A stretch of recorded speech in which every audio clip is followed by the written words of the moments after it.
Naiz irratian, bigarren kafea.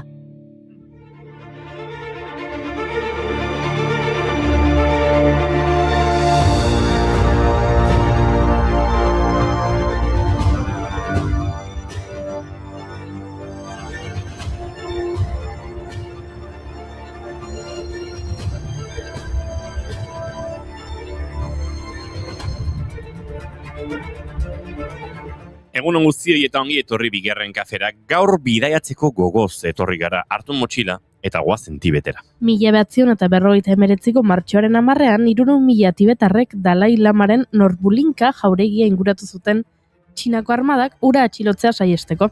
Kontua da Txinako gobernuak dantzaldi batera gonbidatu zuela Lama, baina hau bera baitzeko tranpa bat zelakoan Dalai Lama etzen agertu eta herriak babestu egin zuen. Tentsio gero eta handiagoak gora egiten jarraitu zuen eta egun batzuk beranduago martxoaren 12an manifestari talde handiak Tibeten independentzia aldarrikatzen hasi ziren kaleetan zehar. Txinako okupazioaren aurkako altxamendu masibo bati hasiera emanez.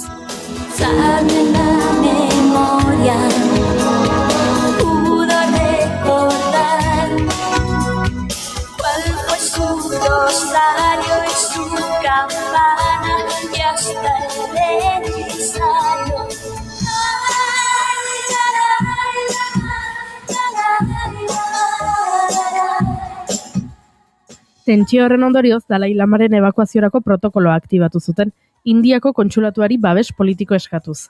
Txinako indarrek jauregia bombardatu zezaketela adirazi zuten seinale batzuk jaso ondoren, eta bere osasunaren beldur, Dalai Lamak lasa utzi zuen martxoaren 17ko gauean, soldaduz mozorrotuta, eta 21 pertsonaz osatutako segizio txiki batekin. Handik aurrera 15 eguneko bidaia arriskutsu bati ekin zion, oinez eta zaldiz Himalaia mendikatean barrena. Bidaian zehar Dalai Lamak zela bezalako mendi pasabide gogorrak zeharkatu behar izan zituen, 4.160 metroko altueran. Gauez bakarrik bidaiatzen saiatu zen, bere bila zebiltzan txinatar armadak saiesteko. Azkenean, Tibeteko erresistentziaren eta bertako herriska batzuen lankidetzari esker, Dalai Lamak Indiarekiko muga zeharkatu ahal izan zuen 59ko martxoaren 31an, eta Dharamsala hirira iritsi zen, non asilo politiko eskatu zion Jawaharlal Nehru Indiako lehen ministroari.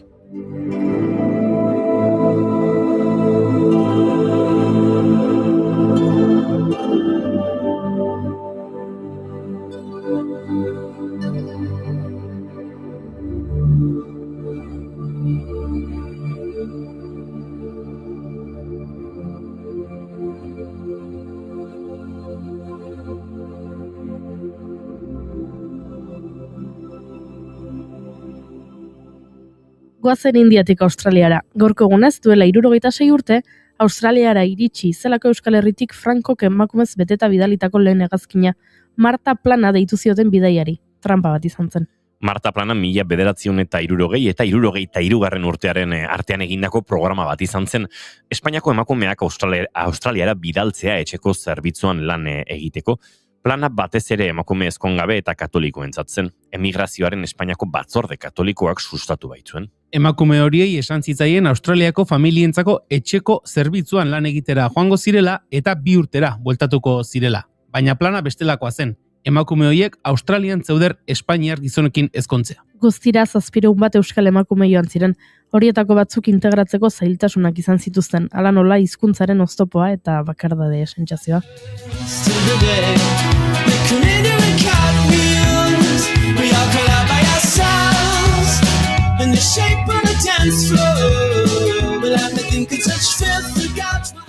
Eta Australiatik Zelanda berrira gertu xamar daudeta. Gaurko egunez jaio zen Catherine Wilson, Kate Shepard izenez ezagunagoa, Zelanda berriko sufragista ospetsuena eta eragin handikoena izan zena. Nola sustatu zuen Shepardek emakumeen botoa, bada eskaerak eta bilera publikoak antolatuz, prentsara gutunak bidaliz eta politikariekin harremanak garatuz. The White Ribboneko erredaktorea zen Zelanda berriko emakume kudeatutako lehen egunkaria. Bere idazkera trebearen bidez emakumeen botoaren alde egin zuen arrakastaz. Haren aleginari esker Zelanda berria izan zen 1883an emakumeen boto eskubidea onartu zuen munduko lehendabiziko herrialdea. Gainera, Shepardek helburu hori lortzeko egindako lanak eragin nabarmena izan zuen beste herrialde batzuetako emakumeen sufragiaren aldeko mugimenduetan.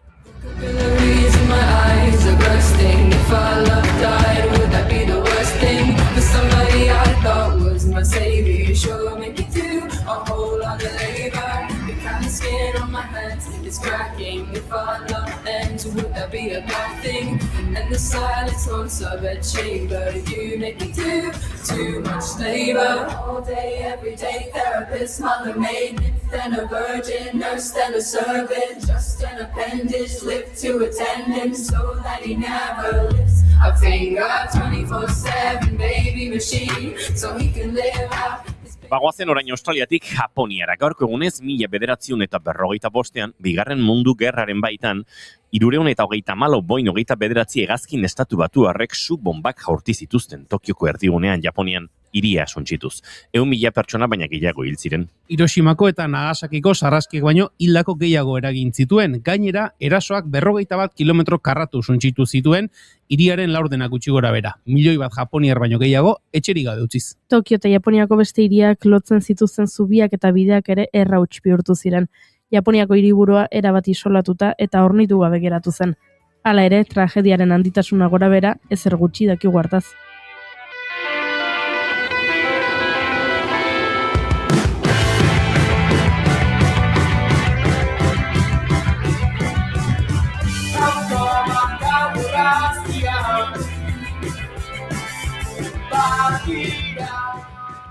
Eta gaurko egunez duela 6 urte, Ethiopian Airlineseko 302 hegaldiak istripua izan zuen Addis Abeban 157 hildako eraginez. Etiopiako historiako istripurik larriena da eta oihartzun handia izan zuen. Izan ere, Boeing 737 Max baten bigarren istripua izan zen 5 hilabete baino gutxiagoan. 2018ko urrian Lion Airlineseko modelo bereko hegazkin batek istripua izan zuen eta 189 pertsona hil ziren. Istripu horren antzekotasunak eragin zuen 42 herrialdek hegaldiak etetea eta aire espazioa ixtea gertakariak argitu bitartean. Hildakoen artean Nazio Batuen erakundeko 21 kide zeuden. Esaten da Boeing enpresaren gainbeheraren hasiera izan zela. Netflixek telesail bat egin zuen duela 4 urte istripuan oinarrituta. Fly me to the moon, let me play among the stars, and let me see what spring is like on Jupiter and Mars. In other words, hold my hand. In other words, baby, kiss me. Ez dakit, Julen Goiuri hainbeste istripuekin agian bidaiatzeari uzten badiogu hobe izango dela. Geratuko gara Euskal Herrian? Hobeto, bai. 1934ko martxoaren 10ean jaio zen Imanol Urbieta euskal musikari eta idazlea. Teologian lizentziatua, musikako ikasketak egin zituen Gasteizen, Donostia, Bordelen, Budapesten eta Estrasburgon. Gehien bat aurrentzako musika egin izan zuen bere ibilbide guztian. Hala nola, Txoria nintzela edo da John Brown abestiak. Xirula Mirularen sortzailea ere izan zen eta 2010ean Argizaiola sari eman zioten umeen euskarazko kantutegiari egindako ekarpenagatik. Ikusteko, bi belarri entzuteko, haunditzen, hasi naiz haunditzen txikia izanik, asko maite zaitut nik. Ahoa gozatzeko, sudurra usaintzeko, haunditzen, hasi naiz haunditzen txikia izanik, asko maite zaitut. Ez eta gaur Mario Brosen mundu eguna da, horren inguruan ere aritu beharko gara. Sekten inguruan ere bai, adi ibili beharko dugu gure gizartea aztoratuta da bileta. Harrika kolektiboko Edurne Askasorekin eta Laura Legidorekin uztailean egingo duten Harrikada Festivalaren 4. edizioaz eta azken hilabeteetan kolektiboak izan duen hausnarketa prozesuaz ariko gara. Suhiltzaile artean ibili gara, Aprat elkarteak antolatutako txapelketa batean, istribuetarako nola entrenatzen diren ikusteko. Eta puri-purian tarte ere izango dugu, telesail eta pelikulen gomendioekin. Entzuleok, martxoak 10 ditu gaur eta asteartea da, ongi etorri guztioi bigarren kafera, naiz irratian zarete.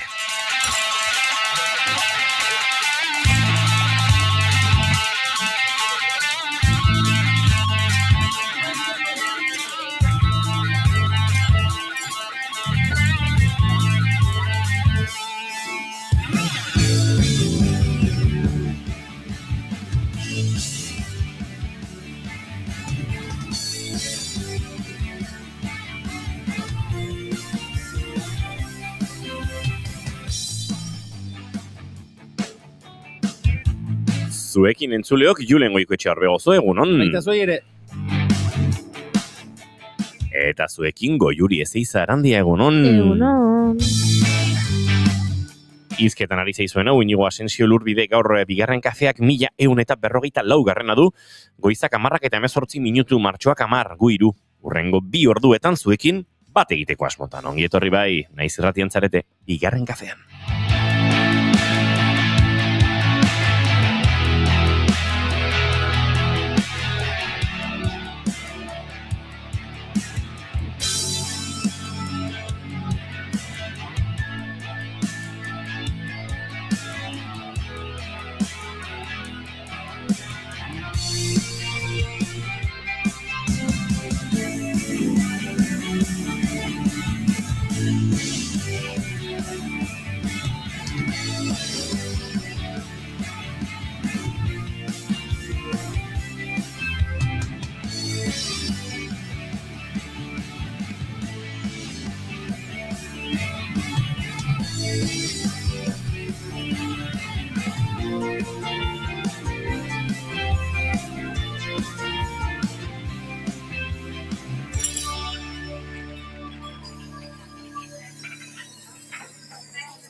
Entzule goizeko 10:19 minutu ditugu, eta gaurko saioari abiapuntu eman beharko diogu. Kantu honekin esaterako. Astelena biharamun, ezinez lertzear nago, sabeleko kalambreak, ezin dut gehiago. Haze ondo pasatu nun, ura gaua atzokoan, denbora luze batean, gogoratzekoan.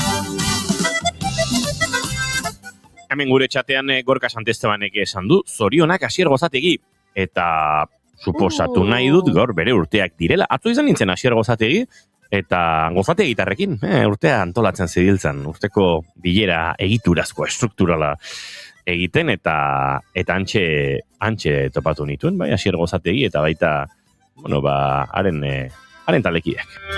Ikasketak astu ditut neskak utzi nauela, eta farraon bat botatzeko aitzakirik eni falta. Gorkak dio hemen maite duela bizilagunak pixkanaka ari dela ezagutzen, guztira 36 direla, eta maite dituela ere, gazteizko jaiak. Eta zer gehiago, nera metxe izango zan Zeledonen txupinazoan egotea grabatzen. Jende gehiagi, Gorka. Jende gehiagi. Aurten alegira, etorriko menda, kulturzatz, Julen. Bai, alegiko festetan, Zeledon pentsatzen hon, Zeledon etorriko zela alegira. Eta dantza 22,08. Zetu sondu lertzen, 0,08 hori nondik ateratzen dan. Bueno. Digorokorrean puntuazioak ez ditutu lertzen. Bestanik ere. Ondo bizarete. Nire partetik oraintzia, buruko minari.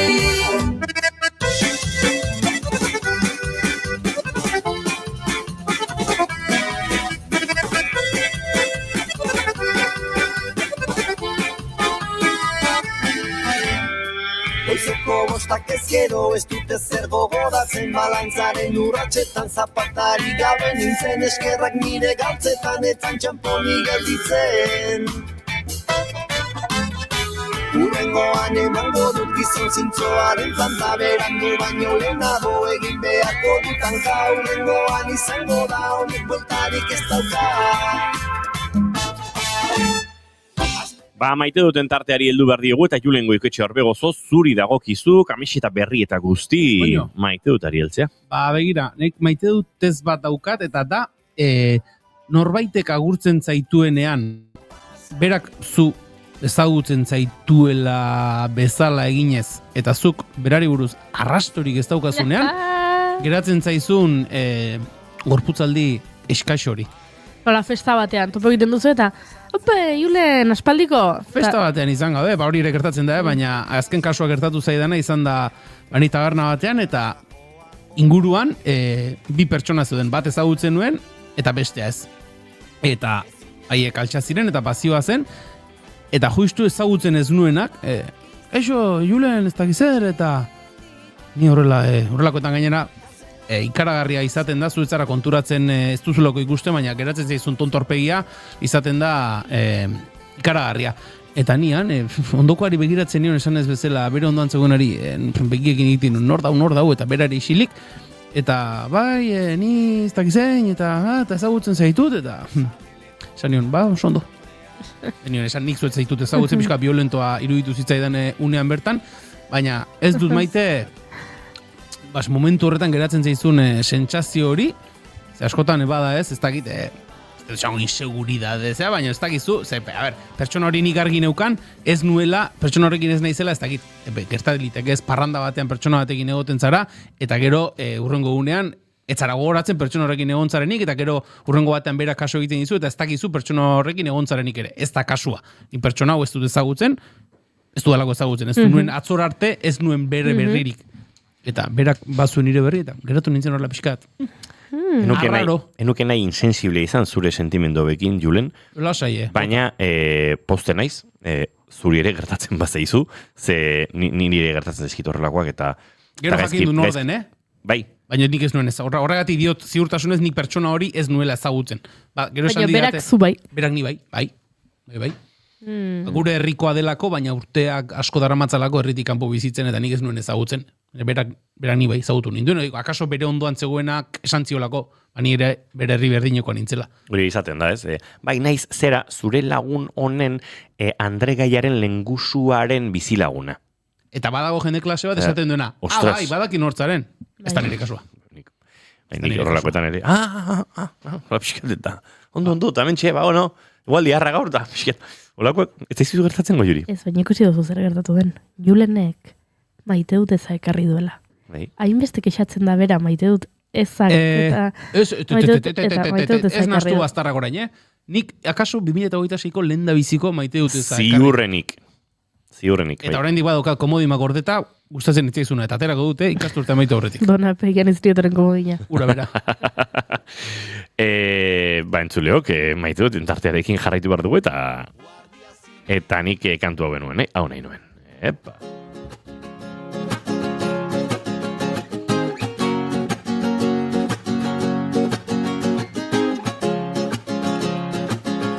Qué difícil escuchar.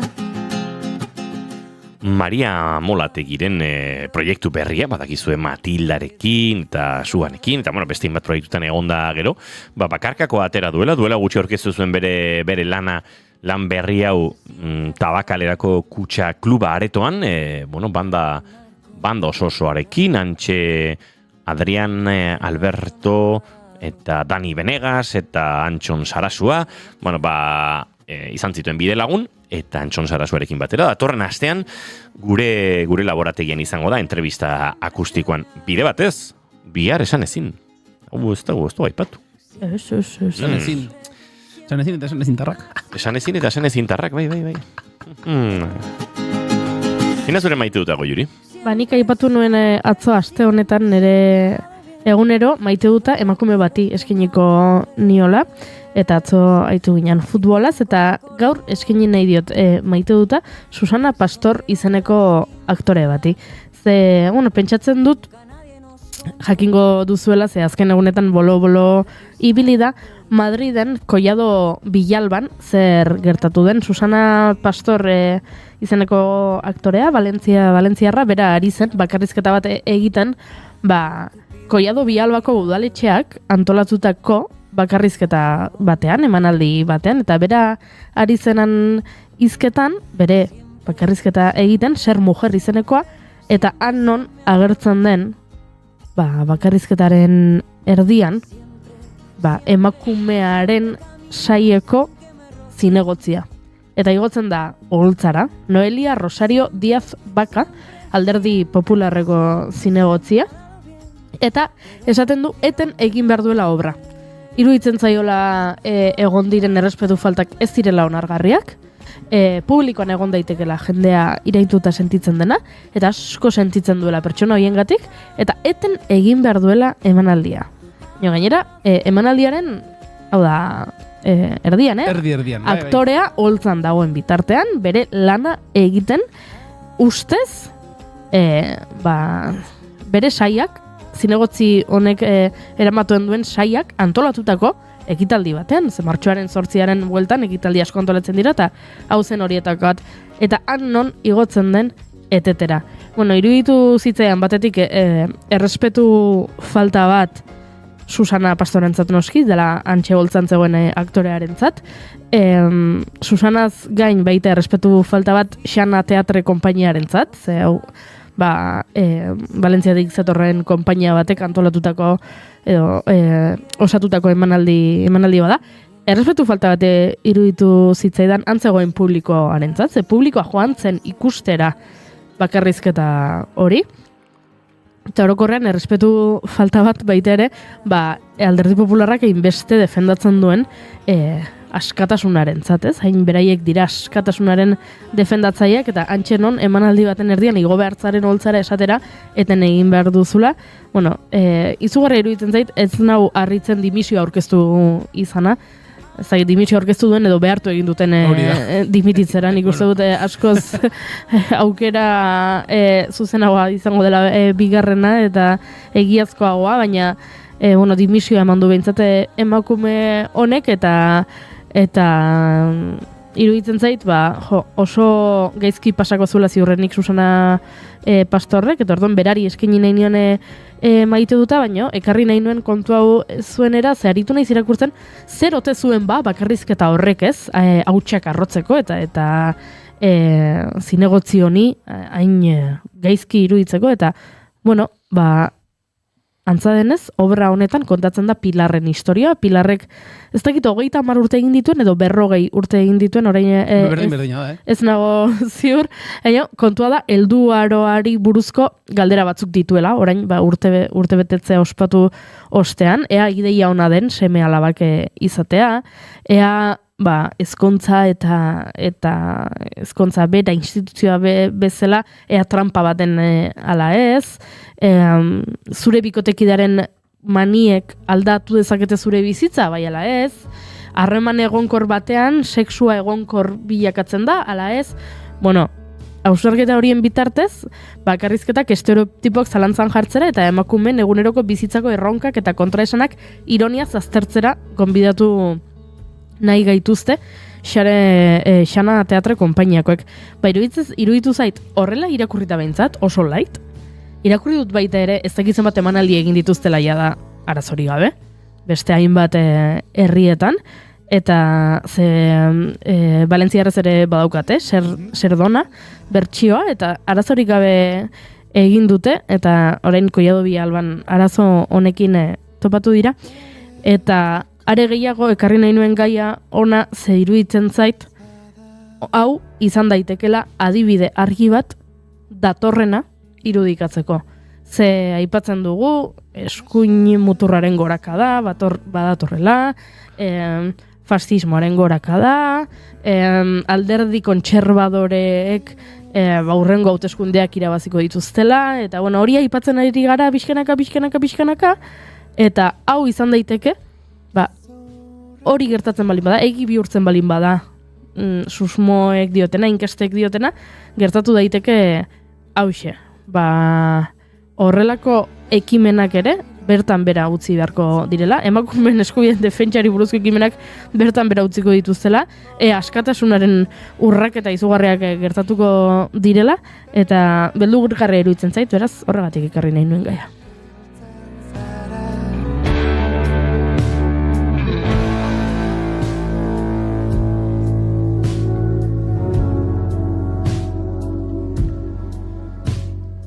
Hementxe gure etxatean, olako zerbait gertatu zen behin Zumarragan, Goiuri. Kasu honetan herriko norbaiti izitzaion gustatu antzerkia eta boikota hasi zen. Ulertzen dut, desberdina iruditzen zait baita ere. Publikoan dagoen norbait, edo zu emanaldi antolatu duen saileko zinegatzi bezala. Ze beti egon daiteke norbait etzaiona gustatzen gertatzen dena, eta zu, ez dakit, sarrera ordaindu dut, etzaio gustatzen, eta gaizki iruditzen zait, boikoteatzen hastea hori, zalantzarik gabe. Baina, ez dakit, gertatu daiteke. Baina antolatu duen saileko zinegotziak, ateratzea holtza gainera, izugarria. Bai, edozein kasutan nahiko traketxa iruditzen zait, esan nahi dut. Publikoan egonda ere boikoteatzea antzerki bat, eta izurako gustatzen, ez dakit non dagoen zen muga gainditu behar dituen antzerki horrek eta nor markatzen dituen, ez? Egia da diferentea dela zinegotzi batek boteretik egiten duelako hori, eta akaso hor badagoelako, bueno, gehiagikeria bat, ez, boteran erabilera horretan.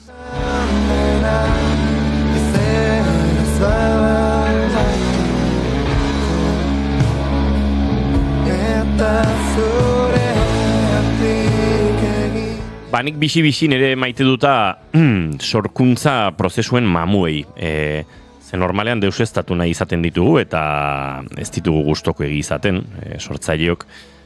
Baina uste dut bizitza ere badela eurekin elkar bizitzen jakitea. Eta, bueno, banabil, kantu berriak osatu nahian, eta bagabiltza postal kolekzionistak taldean gauzoiek egin nahian, eta aspalditik bueltaka darabilgidan kantu bat erakutsi nahi nien taldekidei atzo, eta eran egun kantua eta jutu nahi horretan iruditu zitzaidan kakaren urrengoa zela, eta nahiko sorkuntza krisi izan nuen, esan, ze gertatu da, batean nik oso konbentziutan nuen kantu batek den galtzeko, eta uste dut, jakiteak gauzabek gertatu ere egiten zaizkigula, eman zidala arnaz puntu bat, estribilloarekin eunen asmatzen, kotxean abiatu nintzen, norabait, eta handik beste estribillo bat etorri zitzaidan, eta azkenean, bi estribilloak ere kantu barruan konkatzen amaitu dut. Atzuen saiatu genuen elkarrekin eta kantu elkar banatu, eta batean kantuak beste zentzu bat zuen, eta denak hartzen zuen tokia. Eta hori askotan gertatzen da, uste dute entzuleari ere, edo hori sorkuntza prozesuetan, edo sortzen direla lako beldurrak, eta beldur horiekin elkar bizitzen ikasi izana edo da nolabait maite dudana. Jakitea gauzabek gertatu egiten direla, eta pixka bat horrekin gehiegi ez raiatzea, gauza ona iruditzen zait, eta horixe da nire gaurko maite dota. Goizeko 10 eta 35 minutu, gaurko gure lehen gonbidatuak aurkeztera guaz egituan entzuleok.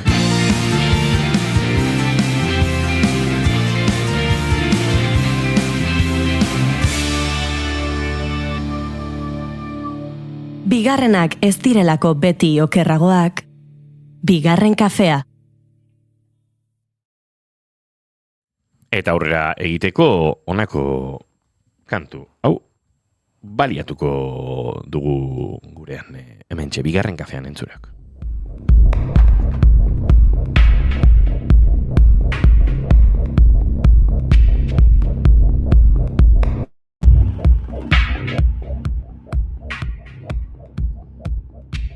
Denboraldi honen hasieran izan genuen azken hartu emana Harrika kolektiboko kideekin. 2025 uztailean Izarran egindako Harrikada festivalaren inguruan aritu ginen orduko hartan, eta hizketaldi hura izan eta aste gutxira jakin genuen kolektiboko kidek hausnarketa epe bati hasiera ematen ziotela.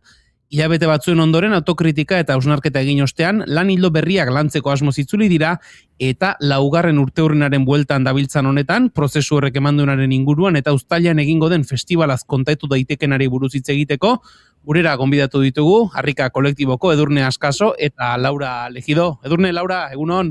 Egunon! Zer modu zaudete? Ondo. Gozatzen. Ederki bikote. Gaian sartu aurretik, Goiuri, ez dakita Harrika kolektiboko kidei bigarren eta kafeko galdera ofizialak egin ote dizkiegun? Ez dakite... Horla, badazpadain egingo dizkiegu orduan. Segunuko baiatz, baina, egin dizkiegu? Bi galdera dauzkago ofizialak direnak, eta normalean, gonbidatua bakarra denean, bietatik bat aukeratzen du, baina bi zaudete gaur orduan, agian, batek bat eta besteak beste erantzun beharko du. Galderak onakoak dira. Orain etorriko balitz, zinema zuzendari bat, eta zuetako bati esango balio, zure bizitzari buruzko pelikula bat egingo dut, baina ezin dut kontatu jaio zinenetik orain artekoa. Konta dezaket soilik etapa zehaz bat. Ze etapa aukeratuko zenuke pelikula batean islatuta ikusteko. Hori da, galderetako bat, eta beste galdera da, ea nola gustatuko litzaizueken izatea zuen funerala, zuen hileta. Esan bezala horiek dira bi galderak, eta zuek erabaki beharko duzue, zeinek erantzuten duen pelikularena eta zeinek hiletarena. Bai, ni uste dute aurreko urtean egin genuen elkarrizketan galdetu zizkutera. Venga, zuzai zinen, erantzun. Venga, pelikularen erantzun dutik. Bueno, niretzako, lehen hitz egin dugun bezala ere, divertigarriena beti guretzako muntaia da, festivalaren muntaia. Orduan hori islatuko nuke pelikula batean. Gainera nahiko pelikuleroak garen ez. Bai. Eta hilketarena, ez dakit. Osa, galdera zen, nola egingo zenuke, o nola... Nola gustatuko litzaiguke, bai. Festival bat egitea, ere, beste festival bat. Baina denak posik egon barko ziren, ez negarrez ez, bakarrik disfrutatzen. Glitter, musika eta... Hori da, glitter, musika eta dantza. Oso ona. Bueno, erantzun da geratu dira, lehen ere egin genizkizuen, beraz, bigarren aldiz erantzun da geratu dira galderak. Edurne, Laura, esan dugu, harrika kolektiboa ere, uste du zoriondu beharrean gaudela, ez da, laugarren urte muga edo urte hurren hori ospatzen zabiltzat, Bai. Pasaden hilabetean egin genuen denboraldiko lehendabiziko festa Gasteizen, eta Bilbon egingo dugu ere 2 aste barru. Eta zer modu? Bai, esan? Bai, hori, laugarren urtea ospatzen genuen lehenengo festa horretan. Eta lau urte hauen nolabaiteko baloraziotxo bat edo egin beharko bazen dute nolakoak izan dira harrika kolektiboarentzat lau urte hauek? Intensoak. Azkenengo hau geldiune bat egin dugu, eta hori, uste dut, guztiontzat oso ona izan dela, gelditzea batzutan perspektiba hartzea eta hori, gure idealak sendotu eta berriro martxan hasteko energia hori hartzea ondo etorri zaigu, baina... Bai, nahiko gora beratxua izan da gure prozesu hori, ez? Eta gauzak ondo ateratzen zirela ikusita, geroz eta proiektu handiagoak eta hori, ambiziosoagoak bilatu nahi genituen eta azkenean, behar genuen lasaitasuna apurtxo bat berriro hori, konektatzeko eta gure publikoari ere saltzen dugun ideia hori, ez, sendoki emateko. Bikote horrelakoetan gertatzen da, hasten zara gauzak egiten, zuk esan duzu, joan zaretela gauzak gehiago eta gehiago, gero eta gauza handiagoak egiten, gauzak egiteko moduen oinarri batzuk daude hasieran, baina kaso erritmoa areagotze horrek gauzak egiteko modu hori gutxiago zaintzea eragiten du modu inkonstientean askotan, eta horregatik beharrezkoa da tartean gelditzea? Bai, justo hori. Bai, gauza gehiagi hartzen dituzunean zure eskuan, detaile asko eskapatzen zaizkizu eta azkenean idea borrosoago ikusten da eta saiagoa da. Eta, uste dut, geldiune hau, lehenengo urteak oso intensoak izan ziren, gogo asko genituen eta egia da, hori, proiektu askoekin eta gogo horiek joaten ziren ainean, esfuertzu gisa hartzen genuen, eta esfuertzua ez izateko, hori, azkenengo urte honetan egin dugu geldiune bat, eta bueltatzen gara energiaz beteta. Gainera, aldaketa pilo ematen dira, ez bakarrik gure gain, baizik eta publikoan, eta estenan, eta denan. Orduan, behar genuen ere horren inguruko hausnarketa bat egitea, ez bakarrik, nikea ikaragarria izan da guretzako, deskonexioa izugarria izan da ere, eta aldaketa guzti horietara moldatzeak lan handia eskatzen du, eta ez genuen aspaldiaz nola egiten, orduan, horrek ere eragina egin zegoen, ez? Ikusi genuen bagian hori apurtxo bat deskonektatuta daudela, ez bakarrik gure artean, nekeak zirela eta baizik eta hori jendearekin ere beste hainbat gauza balde batera utzi genituela ezin genolako dena hartu, ez? Orduan, Baina bueltan gaude, konektatuta. Hori da garrantzitsuena. Bi galdera egingo dizkizuete batetik identifikatu zenuten momentu bat jakinen batean, momentu zehatzen batean esan zenuten geratu beharrean gaude, eta geratzearen ostean bazegoen beldurren bat behin geratutakoan gero arrankatzea kostako da, edo oso garbi zenuten naiz eta geratu itzuliko zinetela. Bueno, duda momentu batzuk ere egon ziren, baina uste dut orokorrean denok nahi genuela bueltatzea, eta argi genuela bueltatuko ginela. Ez genekien oso ondo noiz eta nola, baina bai, genekien bueltatu nahi genuela, eta gauzak ondo egiteko gogoak genituela. Orduan, bueno, pues era nahiko naturalean bueltatu gara hildora, eta beldurra bai bat zegoen, azkenean, ohitura bat zegoen gure publikoaren artean, ez? Ohitura hilabetero jaiak Gasteizen, 6 astean edo 2 hilabetean behin Bilbon. Bat zegoen como dinamika bat sortua, eta beldurra genuen, hori jendeak beste plan batzuk egitean, gutaz ahaztea, eta beldurra genuen ere, bueno, pues, geldiunean hausnarketa sakon hauek, gizartearekin erlazioa daukaten gaiekin ere zerikusia daukate. Eta ez genekien ere oso ondo, nola erantzungo zuen jendeak planteatzen dugunera, eta orduan, bai, beldurra asko izan ditugu, baina egia esan da, Gasteizen izan genuen harrerarekin, pasaren hilabetean, nahiko pozik eta... Bai, nabari da, azkenean proiektu bat gelditzen duzunean eta bueltatzen zarenean, egia da, beldurra beti dagoela, eta izan behar duzula, ze bestela, zerbait gaizki dago, ez baduzu beldurra, eta bai, egia da, harritu ginela, gure publikoaren eta festaren konexioa berriro lortzea eta berriro bertara bueltatzea eta jendea hain pozik egotea eta harrera hain polita izateak asko motibatu ginduen. Horrek esan nahi du, beraz, aurretik oinarri sendoa jarrita utzi zenutela aurreko urte horietan, eta jendeak orain ere ondo erantzun duela.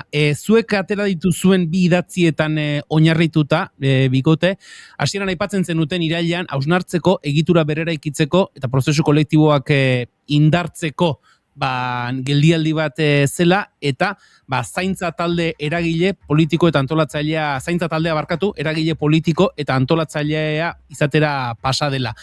Zaintza beti izan duzue erdigunean, zer suposatzen du zaintza taldea eragile politiko eta antolatzailea izatera pasatzeak?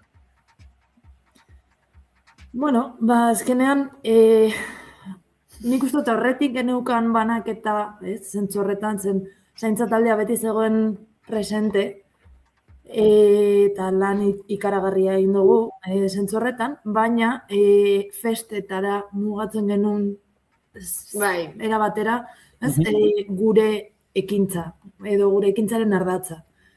Eta ikusi dugu, zaintza taldeak festetan beran daukan papera beharrezkoa dela festival baten eta jai baten antolakuntzaren maila guztietan.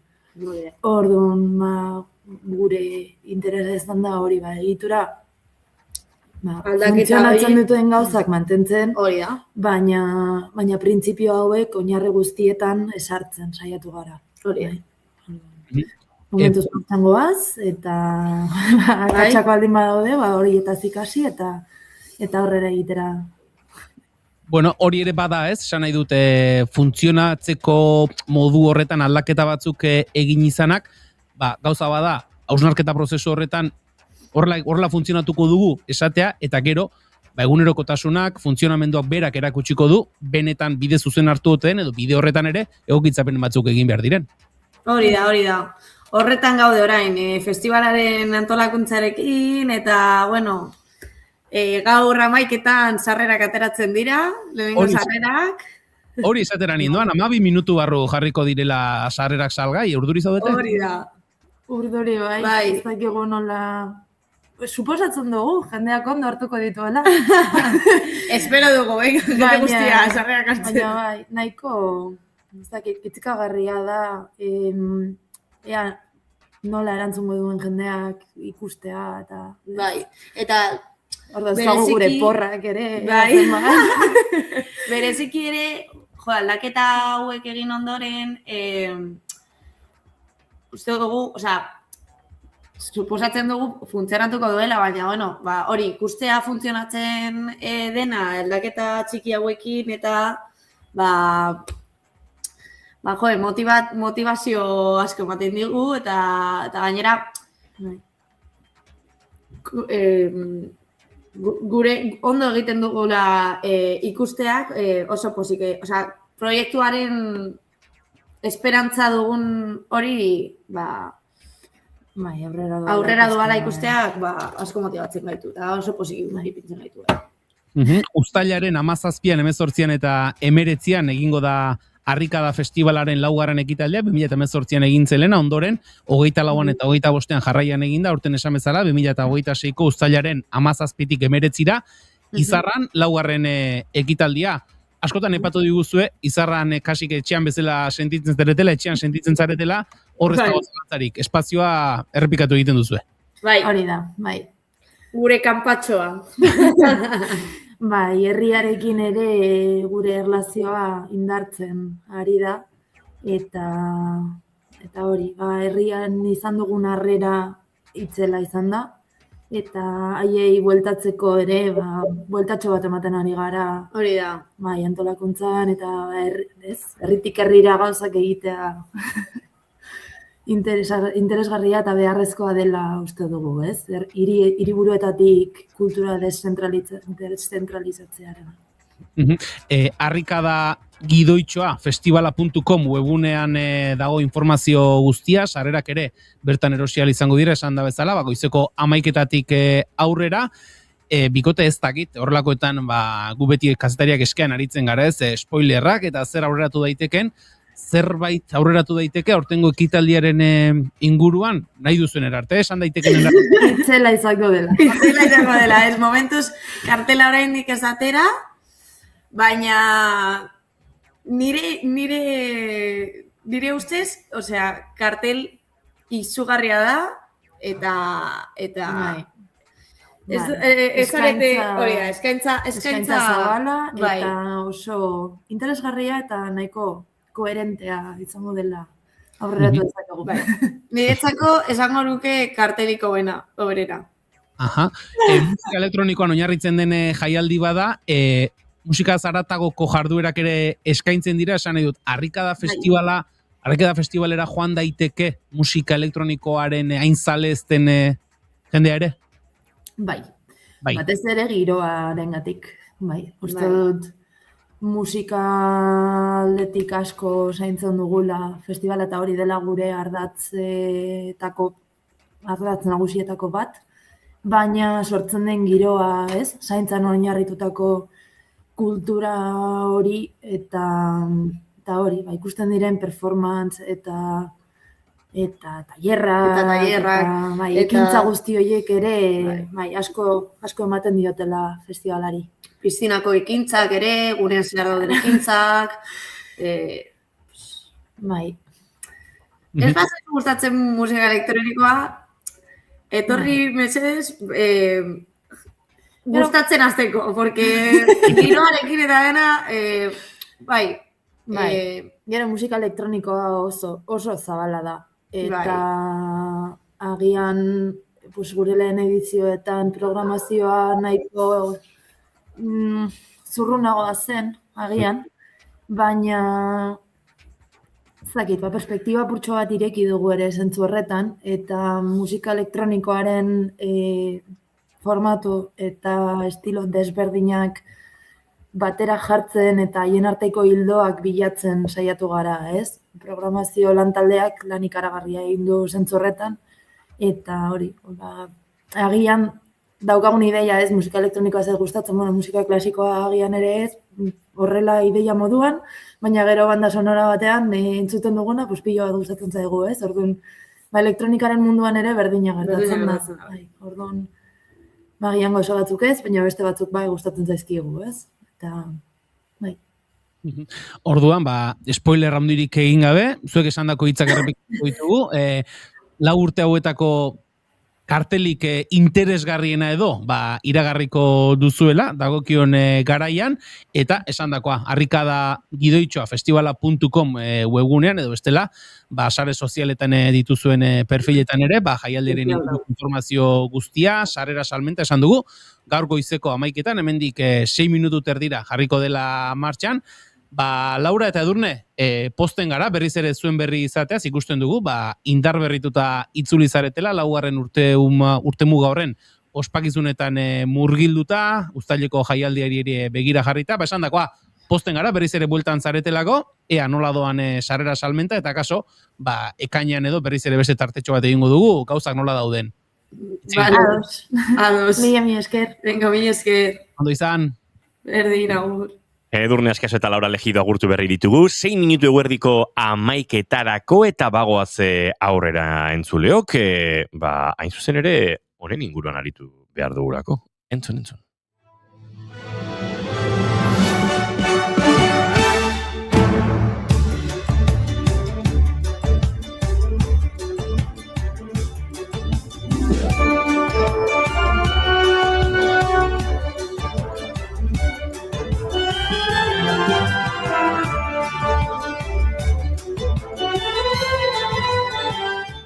Xabi Arrieta, egunon? Egunon. Ze gertatzen da gaur? Gaur, Marioren eguna omen da. Marioren eguna omen da. Turgina.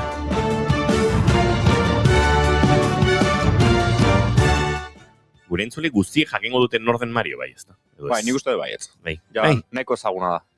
Ez da gaur egun sortuako pertsonaia bat, 80. hamarkadan sortuako pertsonaia, orduan, ni uste, zaharragoak diren horiek ere. Behintzat sonatu beharko liekera, ez da? Ikusita txano gorria bigotea eta hori, ni uste ezagutuko dutela. Inauterietako disfraz oso errekurrenteari izaten da, nahiko gutxirekin egin daitekelako. Gu urte batean etorri ginen, Marioz jantzita, eta horrela aurrek ibiltzen dituzten patinetetxo bigurpileko egitako batekin.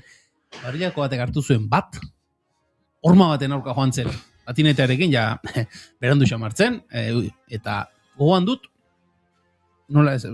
eta harritutan nagorendi nola ez zuen minik hartu, sekulako hartu zuen. Denok pasaitu bizitzako ordutxo batzuk Mariora jokatzen, gero Mario Kart, eta horre joku asko atera ziren, Nintendok ondo ustiatu zuen figura, jakitun arrakasta hondiko pertsonaia eta figura zela, ez? Bai, pertsonaia lehen aldiz 1980 sortu zen, baina beste izen batekin, Jumpman izena zuen. Horienekin.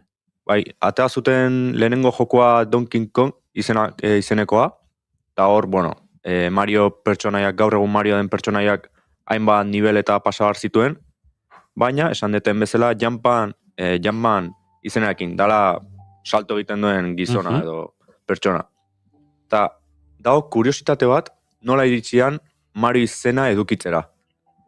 Zen Nintendo enpresak, joku hauek egin dituenak, Ameriketako estatu batutan zuen bulego nagusia, eta horko jabeak Mario izena zuen. Ara. Eta orduan alako batean, norbaiti edo bilera batean langilei eukizuten burutazio bat, izen hori egokia zala, pertsonaia horri jartzeko, eta hortik aurrera Mario bezala ezagutu da, eta izen aldaketa hori jasan izan du.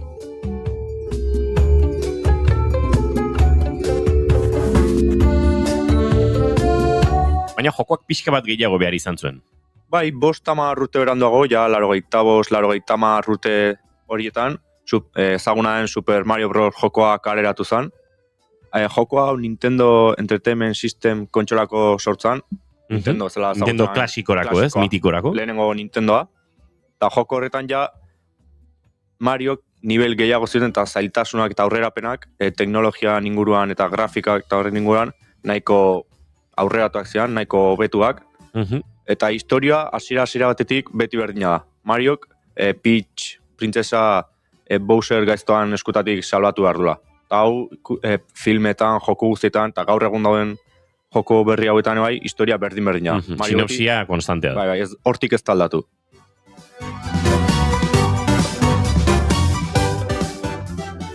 Gero bai, behin jokua sakon analizatzen beti daude elementu espezifiko batzuk, diala txampiñoi horiek beti Mariok zapaltzen ditunak, tubo berdeak, jokuetako oso simbolo ezagunak diala, eta gero bai etxaiak gumba izenekoak diala txampio horiek zapaltzitunak, eta kupa Josi antzeko pertsonaiek, horiek bai hasieratik zian, joku hontan atera zian. Ni pentsatzen nun berriagoak izango ziala ez, pixka modernoak bezala dialako, baina ez ikusten da, lehen joku honetan ja sortzaileak nahiko imaginazioak izula eta ez dutela aldatu. Ondo funtzionatzunak ez dutela aldatu eta exito auki dutela. Eta hazi arrakasta, 40 milioi kopiatik gora saldu dituzte, urteotan. Nahiko joku simplea izateako nahiko kopia dira, nire ustez, 40 milioi ja zifra nabaria da, eta esan behar da, garai hartan ez dela hainbeste jolasten gaur egun bezala jokuetan, o Nintendoan eta kontsoletan, eta bideojokoen industrian berpizten lagundu zuela bai esatute aditu askok. 80ko hamarkadan krisi bat egon omen zan bideojokoen inguruan, eta joku honek jende asko engantzatu omen zuen, eta hortik aurrea beti goraka jun omen da bideojokun mundua. Horre, garai hortan bazeon gero rivalizazio bat, edo ez, bueno, batetik Nintendo zegoen, bestalde Sega zegoen, Segak Sony atera zuen, bazan Sony ere pixkat Super Marioen logika horietan edo pantalla gainditu eta gauzak egin beharrekoa, baina tira, Nintendo markatu zuen nolabaite mugarri handi bat ez. Bai, ala zin da, beti dago industria guztan dago kopendetziak, eta beti dago bat aurreateatzena, eta kasu honetan Nintendo Mariokin nahiko botere, nahiko ospe lortu zuen, eta hortik aurrea gaur egun arte iritsia. Jende nostalgiko bada oso Mario jatorrizko, oinarrizko, 80ko hamarkadako, 80ko hamarkadan oso ezagun egintzenaren zale, baina garatu ere garatu da urte hauetan. Bai, kontsola berritan garrantzitsuenetako Super Mario 24 jokua bezala izan da garrantzitsuna, 86an argitaratu zala, eta joko hau izan da iraultza bat bezala konsideratzea, Mario 3D mundura ekarri zulako, ja 2D eta plano simpleak atzean utzi eta 3D mundua ekarri zuten Nintendo enpresakoek, eta pertsona bakarrik norabide gutxitan, sandet leheno zela, pertsonak norabide gutxitan antzu moitu, bain mundu errealak edo espazio munduak sortu zituzten, eta honek ekartzea zituen aukera gehiago misio gehioiteko, edo bintzat jokoak gehiago zabaltzeko eta gehiago disfrutatu alizateko. Eta iritsi ziren pixka Super Marioren, ez dakit, birbertsioak edo bertsio berriak edo ez? Mundu zabalak, nivelak pasa, mundu batetik bestera ibili, eta hemen ja iristen gara gaur egun ja ezagunak dian Super Mario Galaxy edo Super Mario Odyssey bezalako jokuak. Ia denak antzekoak dira, pare bat detailetxo aldatzen dira edo nola jolastu edo zein nivel pasa, hor aldaketak daude, baina bestela esan dezakegu berdinak diala. Eta gero bai, ja mundu mailan oso ezagunak eta jokuak niretzat bintzat top dianak, Mario Kart, denaik egu lasterketa hor kotxe, kampiñoa jagota eta hoi, Super Smash Bros. Dala borroka bezala. Nik hau ez eta hain ezaguna. Ez zeitain ezaguna egiten. Hontan ez eta emeste jolastu, baina bai ikusi dut pare bat bideo, eta nahi bat pixkat desestresatu lagunekin o kompetentzia hor sortu, eta besteai jotzen. Ados. Eta gero bai Mario Party, lagunekin jolasteko bai mini joku oso ona Monopoly antzekoa. Bai. Eta hor nivelak eta jokuak eta oskazu. Ari nintzen pentsatzen, orain berriz ere 80, esan duzu hasierako 80, noizkoa? Bai, 80 hamarkadan. Ura aterako balute, arrakasta izango luke. Bai. Ura berriz ere karriko balute, ziur, arrakasta izango luke. Eske nostalgiaren industria, bueno, dago, takit. Bai. Kafe eta irizar baino beto, Bai. Zuk eta zuk kafe aipatu, kafe gabe gaude bigarren kafean. Ara, hau drama. Drama. Tira, bai, egia esango luke, baina izango luke ere gure kulturan eragin handi izan duelako, Xabi. Joko bat, bideojoko bat izatetik aratagoko, ez dakit, indarra hartu du mundu ikuskeran edo gure imaginarioan, ez? Bai, hasieran zan, bideojokoko pertsona soil bat, bisera gorria iturgin bat, eta gaur egun ikono bezala ezagutzen da, hobeintzat pertsona askok ala daukagu, eta horren inguruan, dituzte telebista saioak bere inguruan, Marioren pertsonaia simbolizatzen nola, komiketan ere azaldu da, historiak jokuetako historiak kontatzen, eta gero, jostailuak, produktuak ere azaldu da, umeak edo zeinek aldituoki, eta zineman ere. Eta zineman, berreskuratu nahi izan dut, 2023an estrenatu zen The Super Mario Bros. Movie animazioko filma. Dala, aurrekoan One Piece ekarri numezela, hemen Marioren inguruan, Marioren historiak zinemara ekarri zituzten, dena simulatzen, bere historia eta evoluzio guztia simulatzen. Joku bat izango balitz bezala.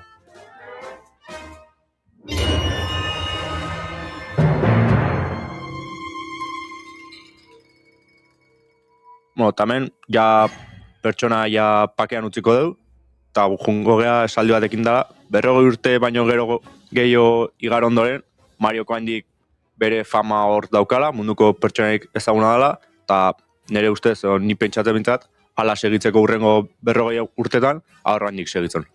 Hortzi biliko da, parke tematikoak eta denetarik sortu dira bere inguruan, eta nostalgiak alago indarra duen honetan, nire ados, berriz ere horrelako jolas retro bat atera eta lau zertzela da berri eman da ikaragarrizko arrakasa izango zukela. Gaur Mario Brosen edo Marioren mundu eguna da, eta Super Marioren sorreratik gaurdainoko garapen horretan murgildu nahi izan dugu azken minutetan. Eskerrik asko, Xabi. Zuei. Eta entzuleo goizeko 11:04 minutu ditugun honetan, bagoaz azken ordukoaren bila estudiotara, Bilboko estudiotara, Itxaso Leon Kareaga lankidean txedugu eta Itxaso, egunon? Egunon, badugu azken orduko bat, bai Unidas por la Libertad Linguistika talde euskarafoboak antolatutako eraso baten ondorioz Errenterian 25 administrari kontratatzeko lehiaketa geldiarazi behar izan dute. Argiak sabotaje hori nola sortu den islatzen duten mezuak erakusten ditu, ofentsiba judizialaren testu inguruan. Norbaitek izena eman eta elegitea jarri beharko luke, azterketara joan beharrik ere ez dago. Zenbat eta gehiago hobe, bihar inpugnatu beharko litzateke doan da abokatua, nik aurkarazten ezpadut, ez da interesatzen zaidalako. Nik adibidez, badaukat ospitalean plaza. Argiak astearte honetan argitaratutako mezuetako batzuk dira, Errenterian administrazioko langileak kontratatzeko lan eskaintza publiko bati egindako sabotaje koordinatu horren berri ematen dutenak. Lan eskaintza publiko horrek 25 plaza zituen guztira, baina Errenteriako udalak geldiarazi behar izan du martxoaren 8an errekurtsoa aurkeztu baitzuten. Euskararen aurkako ofentsiba judizializatuko testuinguru batean gertatu da. Azken urteotan udalen eta aldundien aurkako dozenaka ebazpen sortzen ari dena. Kasu honetan, sabotajean nola prestatu zen arakatu ahal izan da, erabat planifikatuta eta koordinatuta. Argiak azaldu duenez, Osakidetzaren baitan sortutako Unidas por la Libertad Linguistika plataformak bultzatu du errekurtsoa eta osasun sare publikoan kontratu finkoa duen pertsona baten sinadura darama. Haren nortasuna izen abizenekin ematen du. Argiarekin izandako elkarrizketan Maria Isabel Beiras Nogeirak onartu du bera dela deialdiaren aurka elegitea jarri duen pertsona, baina ukatu egin nahi du horretarako babesa bilatzen saiatu izana hedabide horrek argitaratutako mezuak eta audioak gora bera. Elkarteak bere sareetan 685 kide dituela baieztatu du interneten agertzeaz gain, auzitegietan ekimenak bultzatzeaz gain, EAJak eta EH Bilduk enplegu publikoaren legearen inguruan egindako ekimenei erantzuteko elkarretaratzea egin zuen Gasteizen urrian. Taldearen suminduraren arrazoia da aipatutako deialdian ez dela bebi eskakizuna eskatzen zebat baizik. Horren inguruan sareetan igorritako mezuek ageriko euskarafobia erakusten dute. Hori da ordu honetan ekartzeko genuena eta bestalde informazio praktikoa berritze aldera aipatuko dugu bidelanak ezarri dituztela Gipuzkoa 621 errepideko 12. kilometroan Azpeitian txandakako zirkulazioa ere ezarri dute bertan ondorioz eta murrizketak dituzte 3 metro baino gehiagoko ibilgailuek adi beraz inguru horretan, eta besterik ez gure partetik 12etan gehiago. Eskerrik asko Itxaso Leon, aurrera egingo dugu, goizeko 11:07 minutu diren honetan, Goiuriz Izarandia pasioan ibilduko azken aldian.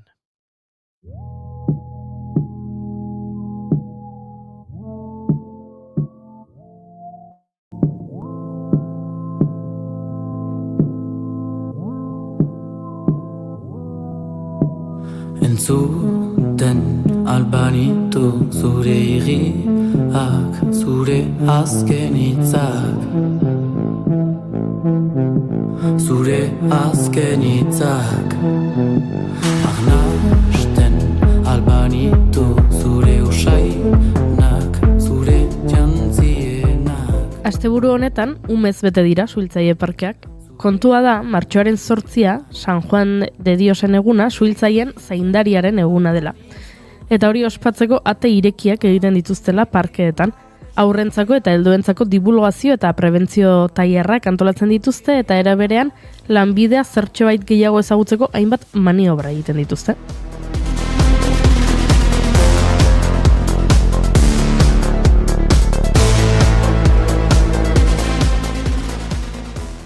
Euskal Herriko parkeak jendez bete ziren, baina guk zorte eduki genuen egun batzuk lehenago Donostiako parkea bisitatzeko beste aitzakia batekin. Aprat elkarteak jardunaldi batzuk egin zituen eta guk hori zer demontre zer jakin nahi izan genuen. Beraz, hasteko azalduko dizuet zer den Aprat. Aprat da trafiko istripuetako erreskateko profesionalen elkartea. Suhiltzaile eta osasun langile profesionalez osatuta dagoena eta trafiko istripuetako biktimak erreskatatzeko eta laguntzeko teknikak etengabe hobetzea duena helburu.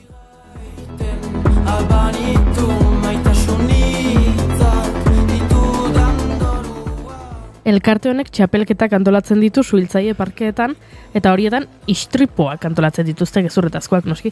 Ikaskuntza espazio gisa, txapelketa horietan erreskaterako baliabideen optimizazioa, eskuhartzaileen trebetasuna eta larrialdiei aurre egiteko funtsezko ezagutzak lantzen dituzte. Eta nola egiten duten hori? Txapelketa baten modura, jolas modura, taldeak antolatzen dituzte, talde bakoitzari egoera bat egokitzen zaio, eta 25 minutu dituzte biktimak erreskatatzeko. Lana ondo egitearen satisfakzioa bada sarietako bat, ezta? Biktimak, aktoreak edo erreskatatzea bada satisfakzioa, baino gero badaukate pizkarri gehiago badituzte. Talde irabazlea estatu mailako txapelketara juten da. Eta gu Donostian egon ginen eta Donostian zeuden Donostiako suhiltzaileen taldeak, Gipuzkoako suhiltzaileak, Bizkaiako suhiltzaileak eta Logroñoko suhiltzaileak gonbidatu gisa eta guk ikusi nahi genuen, nolakoa zen hori txapelketa, nola antolatzen dituzte istripuakan bertan, autoak ekartzen dituzte, dena montatzen dute, eta orduan ara joan ginen eta hainbat suhiltzailerekin hitz egin genuen eta osatu dugu pizatxo bat zuei erakusteko zer den hori. Hitz egin genuen batetik Donostiko suhiltzaileen zuzendaria den Peru Magrorekin, berak pixka bat azaldu zigun zer ari zen gertatzen Donostiako suhiltzaile parkean. Baita ere hitz egin genuen Donostiako suhiltzaile batekin, Amaia Lukinekin, eta ez edo zein suhiltzaile, Donostiako suhiltzaileen artean emakumezkoa den bakarra. Ze asko dira, baina emakumea bakarra da. Duela urte batzuk Donostiako udalak egin zuen kanpaina bat, emakumeak gonbidatuz izan zitezen suhiltzaile, ze uste dut 100 piku suhiltzaileen artean ez zegoela emakumerik, eta saiakera desberdinak egin dituzte, kanpaina desberdinak animatzeko emakumeak baita suhiltzaileak izan daitezen, izan gaitezke, eta Amaia Lukin da horietako bat, eta berarekin egoteko aukera izan genuen, eta esan dudan bezala parke desberdinetako suhiltzaileak elkartu zirenez, Bizkaiko suhiltzaile bat ere elkarrezketatu genuen, Ander Pasku, eta beraiekin egon ginen.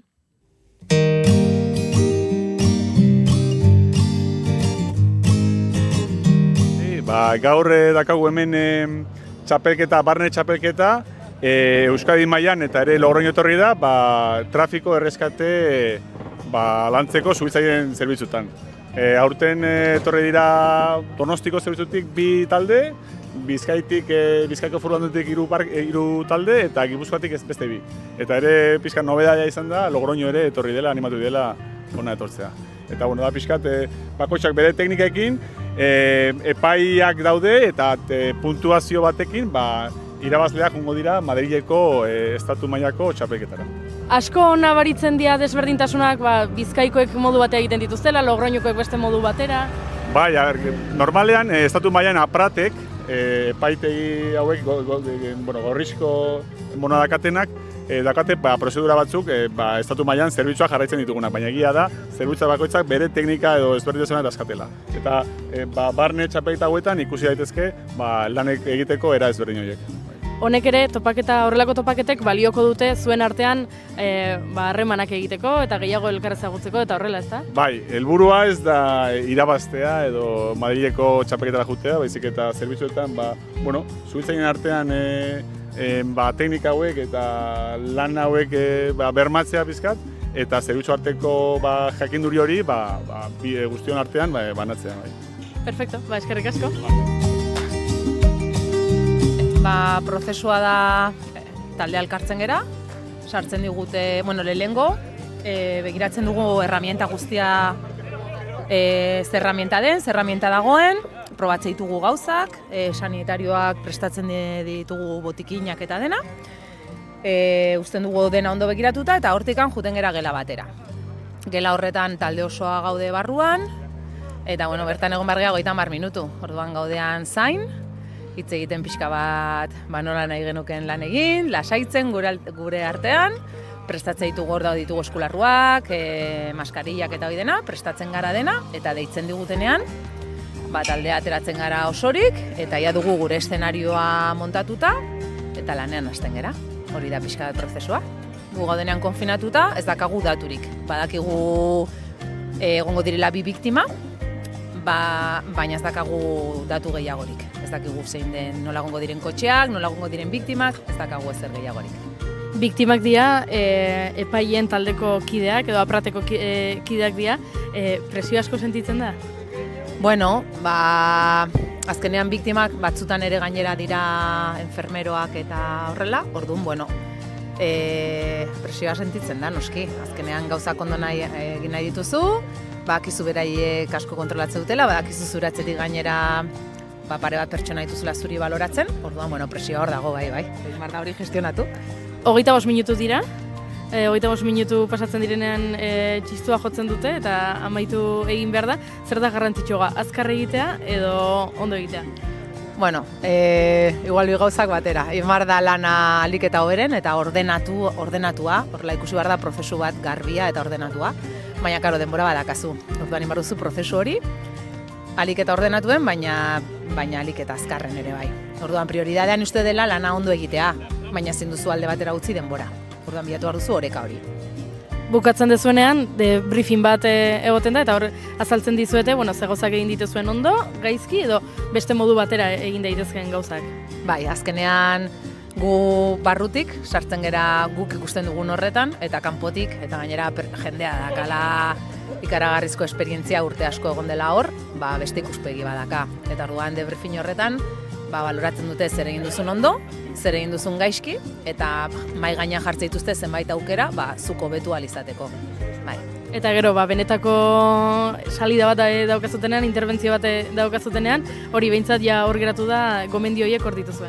Bai, hemen hartzen den praktika eta hemen hartzen den tenplea, egunerokoan laguntzen du ikaragarri. Porque gauza batzuk oso gorneratuta dituzu, gauza batzuk ateratzen zaizkizu modu naturalean. Orduan, hemen egindako lan guztia gero karreteran nabaritu egiten da, noski. Hori da ideia, bai. Ondo, eskerrik asko. Hemen gaude, aprateko topaketa honetan, kontatu digute pixka bat zuen kidek nolako izaten den prozesua, zer egiten dezuen, baina nik jakin nahi nuke zergatik den garrantzitsua horrelako ekimenak eta horrelako topaketak egitea. Bultzatzen gaitu, era batean entrenatxera, eta horrek erraztasun ematen digu. Eta nahiz eta gu egunerokoan entrenatzen dugun eta puntu bat gehiago sartzeko aukera deko, eta puntu hori olako txapelketetan edo esatearren lortzen da. Hemen gaur egontzarete Donostiko suhiltzaileak, Bizkaiako suhiltzaileak, Gipuzkoakoak, Logroñokoak ere bai, desberdintasunak nabaritzen dira zuen lana egiteko moduan, lekuaren arabera edo taldearen arabera? Segurazki bai, baina egia esan da, heldu garenerako bakarrik Bizkaiko lankide batzuen beraiek egindako hori ikusi dugu, eta beste, Donostiako suhiltzaileen zera bat ikusi dugu bai, baina ez nuke esango ezberdintasun handirik dagonik, ze azkenean protokoloak edo lan egiteko moduak berdinak dira guztientzako edo oso antzekoak, eta horretan bakoitza segurazki bere nabardurak edukiko ditu, baina orokorrean bakigu berdin lan egiten. Irabazten duena Madrilera jungo da. Madrilen baita, beste lehiaketa batera. Madriden gero zer? Bueno, Madrilen topaketa handiago bat, beste lankide batzuegaz iritsiak aldatu, eta igual hor bai, estatu mailan beste modu bateko lanak ikusi, o lan egiteko moduak ikusi, eta horretan, azkenean guztion arteko elkartruke bat, eta horretan datza. Azkenean txapelketa irabazteko edo badauz beste zerbitzu batzuk estatu mailan askoz ere gehiago ematen diotela honi, aukera gehiago badituzte, kotxe gehiago mozteko aukera gehiago, eta bueno, joaten gara, helburua hori da. Ikarlana, besteen lan egiteko modua ikusi, eta iritsiak aldatu. Eta azkenik bitxikeria modura, seguro entzule galdetzen dutela, nondik ateratzen dira kotxe hauek? Kotxe hauek desguazetatik. Bai, desguazetan kentzen dizkiete olioak bai askotan motoreak bai, eta bueno, aprobetxa daitezkeen gauzak, eta hori, eta karrozeriak edo guk aprobetxatzen ditugu. Oso ondo, eskerrik asko.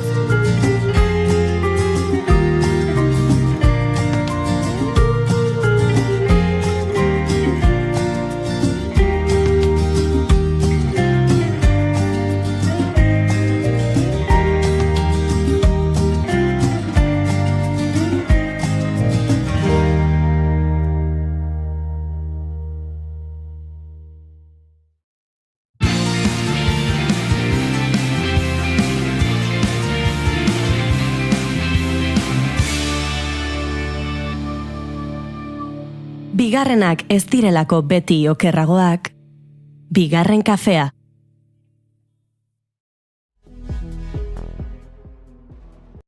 You got the cinema.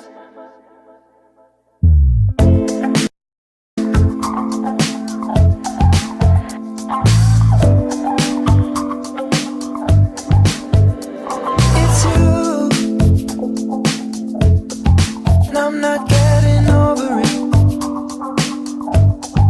Darling, is it cool if I'm starving when it comes to this? I guess we're in time. If you're getting yourself wet for me, I guess you're all mine. You're sleeping in this bed with me. I just think you're cool. Entzuleo gatera kuadernoa, agenda eta boligrafoa proposamen mordoa dakargulako, hain zuzen ere, telesail eta pelikulei dagokionez. Puripurian tartea osatu behar dugu, atzo beharrean, gaur eta puripurian osatzeko, gurekin ditugu, Eneko Iturbe eta Imanol González hementxe. Egunon, bioi? Egunon, bai. Kaixo, egunon. Ondaltzate? Bai, ondo. Bai, gauza asko ari zaretik usan azken aldian? Bai, nire desente ez denak berriak eta gaur egongoak, orduan, bai, denetik hain ikusten. Nire ari nahiz ikusten, baina kosta zait, gomendatzeko moduko zerbait topatzea. Ikusitut gauzak pixkat erdizka utzi nautenak ere, eta, bueno, badakart bate benetan konbentzituta, baina bai, azalduko dut oso ondo. Zergatik eta zergatik ez. Batira, Goiuri Julen zuek prest, Julenek badarama proposamen hau gorde eta eskuartean, asteak, Iabeteak. Beti esaten diogu Julen, datorren aste artean egingo dugu puripurian orduan prestazazu, eta gero azkenean atzeratu egiten dugu, edo astelean egiten dugu, edo. Hartu eten egingo da. Zein da zure proposamena, Julen? Nerea, Train Dreams izeneko pelikula bat, Netflix plataforman dagoena, eta,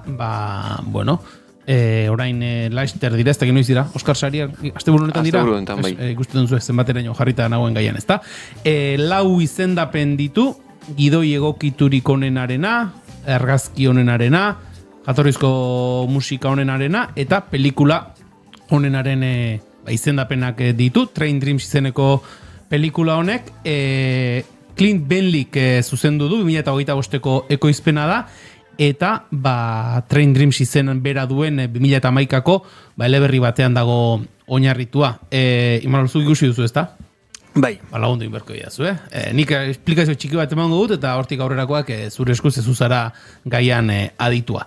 Pelikulak kontatzen du Robert Greinierren historia edo bizitza, Idaho inguruan bertan trenbidea eraikitzeko lanak egiten ari dira, eta Robertek hor egiten du lana, zuaitzak mozten dituzte trenbidea egiteko, trenbidea eraikitzen ari dira, eta hortxe Robert beren bizitza horrela doala, Gladys ezagutzen du, emakume bat ezagutzen du, ezkondu egiten dira, beraien txabolatxoa edo etxolatxoa egiten dute, eta alabatxo bat izaten dute. Gero une batean, zorigaiztoko sute bat gertatzen da, eta Robertek Ez kontatu gehiago, ez? Spoiler arrisko da hemen. Vale, bai, ez da, amaitu da nire. Sute bat dago, zerbait gertatzen da, eta gozatxoa. Amaitu da. Nire gomendioa. Zaizegoen, banekielako kontatu jongo zura, eta hor zegoen kutxillo txiki hartuta. Bai. Eskerrak, ikusi duten pelikula zuri mozteko. Bai, bueno, ez, gehiago garatu ezakezu. Ez gehiago garatuko. Egia da, pelikulak daukan gauza interesgarrietako bat, dala garaioietako gizarteak erakusten dula, ez? Estatu batutako garaioietako gizarte hori nola oso arrazista zan, eta pelikula hasieran agertzen da egoera bat nun langiletako bat esango nuke hasierra da, ez dakit jakiten momentu enten nungoa zan, baino baten bi gizonek hartzen dute eta zubitik botatzen dute inorrek inongo kontrako akzioik iken ez dula. Eta, egia esan, zentzu hortan bai da nahiko interesgarria, eta, gizon honen historia aparte baita kontatzen du, istripu horren ondoren, ze aldaketa, eta bere bizitzan ze aldaketa gertatzen dien.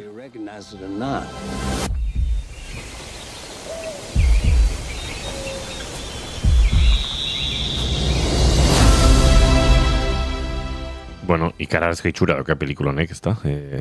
Ni irudi aldetik geratu nintzen harrituta, oso kusgarria egin zitzaidan, egia da, inguruak ere, baso inguru bat da, horretarako aukera ematen duela, eta uste dut, zentzu horretan mentzat, luzitzen duen pelikula odera irudi aldetik, gero ja edukia eta historia hori norberaren kontua da, baina uste dut, irudi aldetik baduela mamia. Bai, itxura guztia du, eta reparto oso indartsua, arrakasta handiko aktore mordoa, pixkat blockbuster giroan koka dezakegu, Imanol, nahiko aurrekontu handiko eta asmo handiko pelikula modura edo. Ez dakitzen naizun esatea, nahiko xumeki grabatu dutela irakurri dut, kamara, da kamara oso hon bat, de hecho, Harry azkeneko modeloa da, Harry 35, baino orokorren argiztapen naturala erabili dute. Ostras, $10 milioi.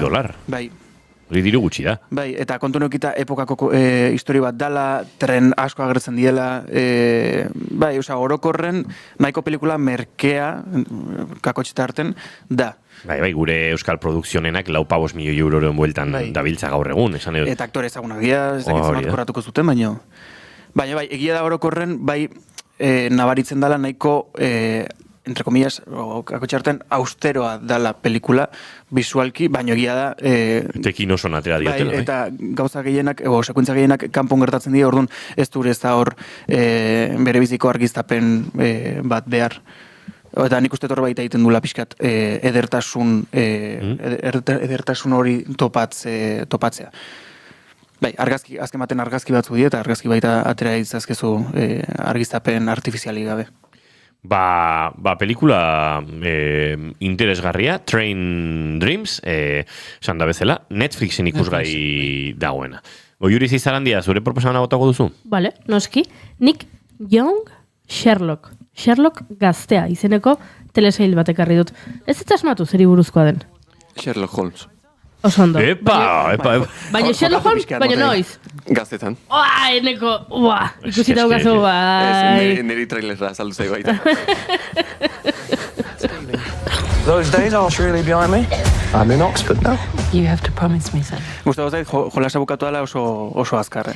Kontua da, Young Sherlock izenburuarekin, nahiko argi dagoela zeri buruzkoa den. Bueno, estreinatu berri da, duela 2 egun, Prime Videon, eta 8 ataleko telesail bat da, momentuz, denboraldi bakarra dauka, eta izenburuak dioen bezala, Sherlock Holmes gazte baten historia kontatzen du. Egia esan, gaur aipatu dugu Mario Bros. Ez da, Mario Brosen milaka egokitzapen daude, Sherlock Holmesenak ere, beste hain batet liburuak direla, komikiak direla, pelikulak, telesaiak gaur egunera ekarrita, ez? Benedict Cumberbatchen Sherlock, hori da, Sherlock Holmes, baina gaur egun. Bueno, pixka bat, denetarik eginda, orain Guy Ritchie, zuzendari mitikoa, dator, beste telesail berri honekin, eta zer kontatzen dute, hor dago Sherlock, 19 urte ditu uste dut, eta telesaila hasten da kartzelan dagoela. Eta bere anaia Mycroft kartzelatik ateratzen du, eta esaten dio Oxfordera eramango duela. Sherlock kotxauak pentsatzen du Oxforden unibertsitatean ikastera doala, baina iristen direnean ikusten dugu lan postu bat lortu diola han unibertsitatean eta lanera eraman duela. Eta antxe lanean dagoela, zerbait gertatuko da, misterio bat gertatuko da, eta han ezagutuko du James Moriarty. Badakizu Sherlock Holmes ezagutzen duenak, sagak ezagutzen duenak, Moriarty dela bere nemesia edo bere etxaia, telesail honek kontatzen digu, nola Oxforden, antxe unibertsitatean, elkar topo egiten duten, eta lagunak egiten diren. Eta misteriotxo bat dago lehenengo atalean, gerora luzatu egiten dena hurrengo ataletan, ez da zirudiena bezain simple, ez? Lapurreta bat da hasiera batean, baina gero konturatzen dira lapurreta horrek badituela ertz gehiago. Asko gustatu zait. Ez ditut amaitu 6 atal ikusi ditut, 8 dira, gustora ikusten ari naiz, oso gustura, baditu elementuak oso Guy Ritchie direnak. Hau da, zuzendaria asko nabaritzen da, telesail honetan. Guy Ritchiek egiten ditu pelikulak, bai, Manol? Aipatu beharra dago, Guy Ritchie zuzendariak intzitula 2 pelikula Sherlock Holmes buruz, ezakit aipatu behartzen nun, baina kuriosoa da, nola, Robert Downey Jr. izan zen pelikula horien protagonista, eta, pelikula hori gustatu baldin zitzaizkizuen, telesaia gustatzeko aukera asko ere ongo diela. Hori da, bai, aipatu nahi nuen oso ondo ezagutzen duela pertsonaiak Guy Ritchiek, eta orduan, Sherlock zaleentzat oso aproposa dela, ni ez naiz bereziki zalea izan, eta hala ere, telesail honek harrapatu nahu, gustatu zait, ikusteko, detektibea arrakastatxu eta azkar horren nerabezaro edo, 19 urterekin edo nolakoa zen, familia dinamikak nolakoak ziren, hasiera horiek nolakoak izan ziren, eta gero dauzka, Guy Ritchieren elementu guztiak, ez? Guy Ritchieren pelikuletan eta telesaietan beti musika oso ona izaten da, eta kasu honetan ere iruditu zait musika aldetik zoragarria, bestetik akzioa dauka, noski, ez da horrela telesail motela, atalak luzeak dira, baina gauza asko gertatzen dira, eta badaude noski, bere pelikuletan ohikoak diren, esterak ez, edo burrukak, edo bapatean korrika irteten direla, eta orduan atzetik dronarekin sekulako persekuzioa gertatzen dela, horrelakoak badaude, eta gustatu zait, nik batzuetan deitzen diot horri pixkat estetika bideojokoa. Ari naiz telesaia ikusten eta sentitzen duzu batzuetan bideojoko batean ari zarela, eta nik pixka bat hori sentitu dut hau ikustean, baina ez da txarra hori, jakin behar duzu, hori eskeniko dizula telesaiak, eta hori ikustera zoazela, baina iruditu zait horrez gain, ze batzuetan horrelakoak diren telesail eta pelikulak gidoi aldetik batzuetan dira pixka bat kaskarragoak, eta hemen ez zait hain txarra iruditu gidoia, momentuz behintzat loturak eta ondo josita daude, eta aktoreak ere gustatu zaizkit, Sherlock gaztea egiten du Hero Fiennes Tiffin izeneko aktore batek, hau da, Ralph Fiennes eta Joseph Fiennes aktoreen iloba, aktore familia ospetsu batekoa. Gustatu zait, nola ari den, Moriartyren papera ere Donald Flynn izeneko aktore batek egiten du eta asko gustatu zait. Eta momentuz, ez dago Watsonik, telesail honetan, badakizu Sherlocken laguna Watson izaten dela. Nik behintzat hemen ez dut ikusi. Sherlocken gurasoen historia asko gustatu zait baita ere, Joseph Fiennesek egiten du aitarena eta Natasha McKenlock amarena, eta iruditu zait, ederra, ondo girotuta dagoela, badaudela horrela keinu, umore keinuak ere badaudela, eta gomendatu nahi dizuet, esan bezala 8 atal ditu Prime Videon daude, denak batera argitaratu dituzte, beraz ez duzue itxaron behar, ez dakit bigarren denboraldia egongo den, begiratuko dut, baina balin badago, nik ikusi egingo dut. Sorry to bother you, sir. What is it? A bomb. What do you mean a bomb? A bomb is an incendiary device. I know what a bloody bomb is.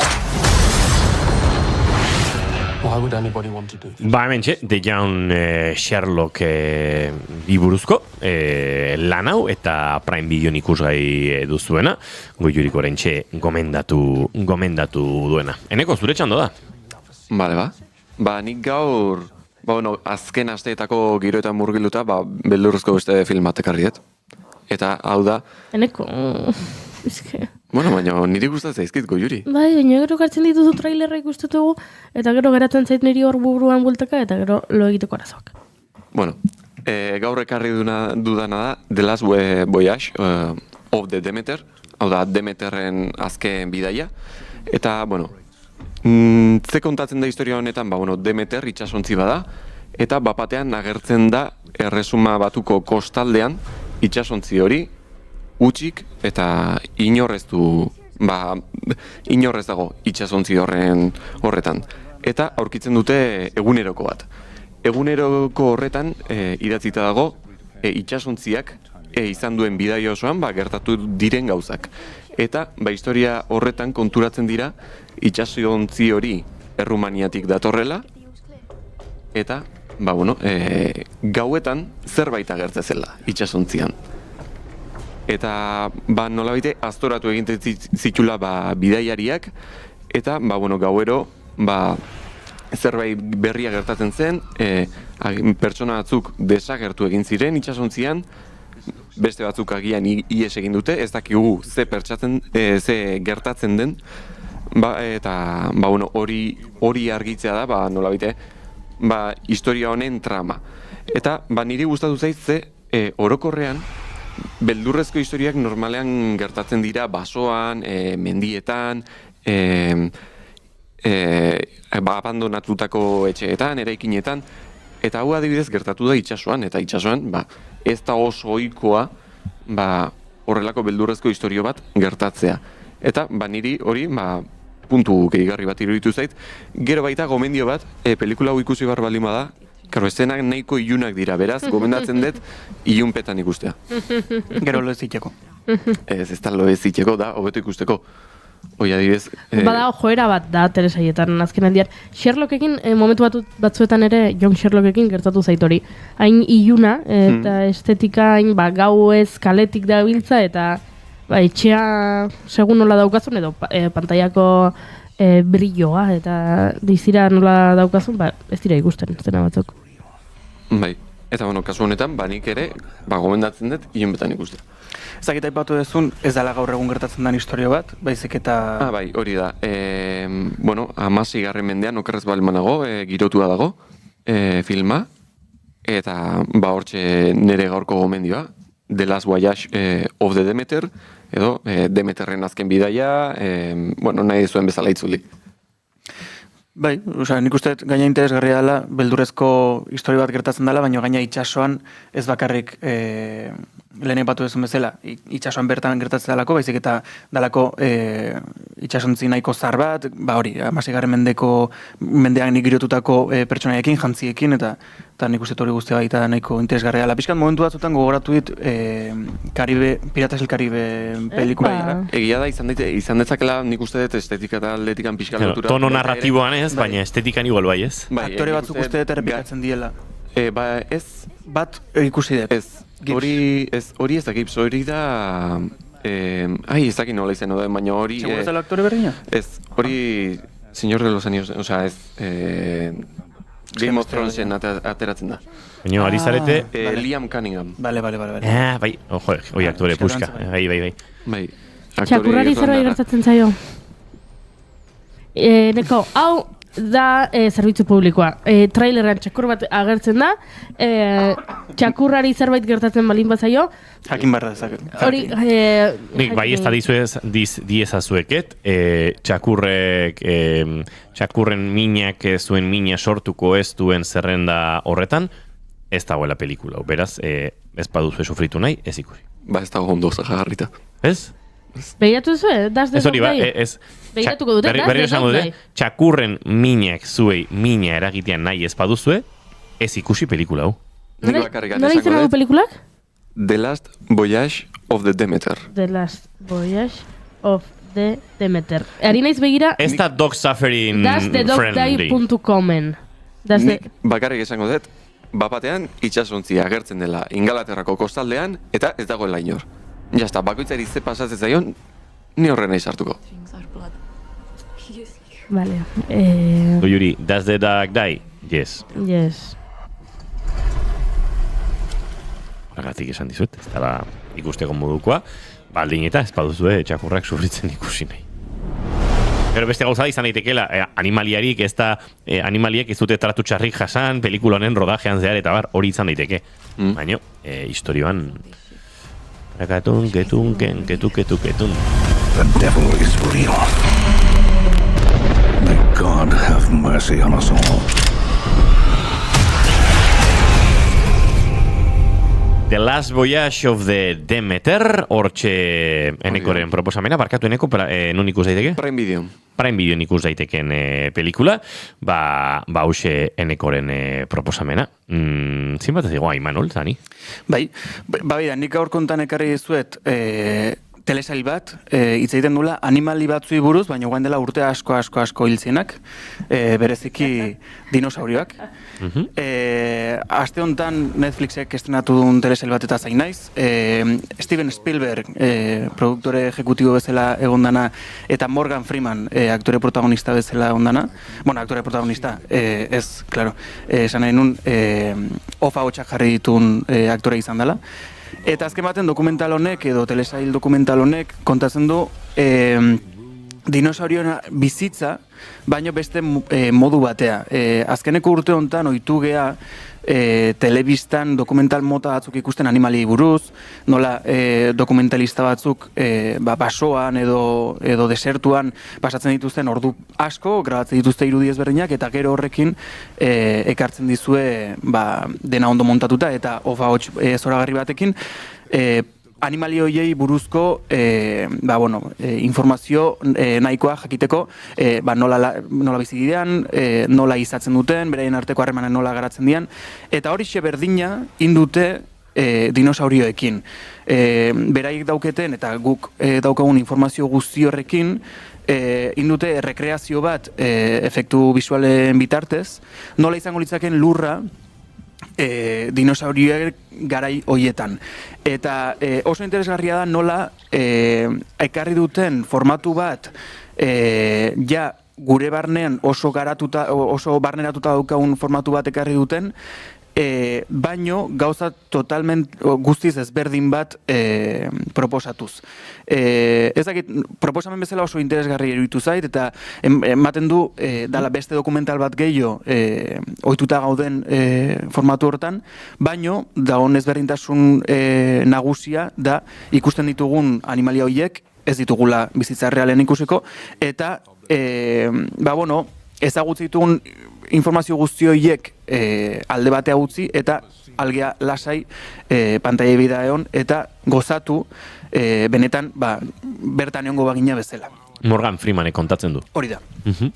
Bai, eta ez dakit, egia esan, ez ditut atal guzti ikusi, lau bakarrik, lau dauzke, goengoz telesain nahiko motza da, atal bakoitzak 80 minutu inguru iraute ditu, osake nahiko luzea da, baina bai da esperientzia inmersibo nahiko interesgarria, eta hori bai, ez du zen dokumental lasai bat izateai.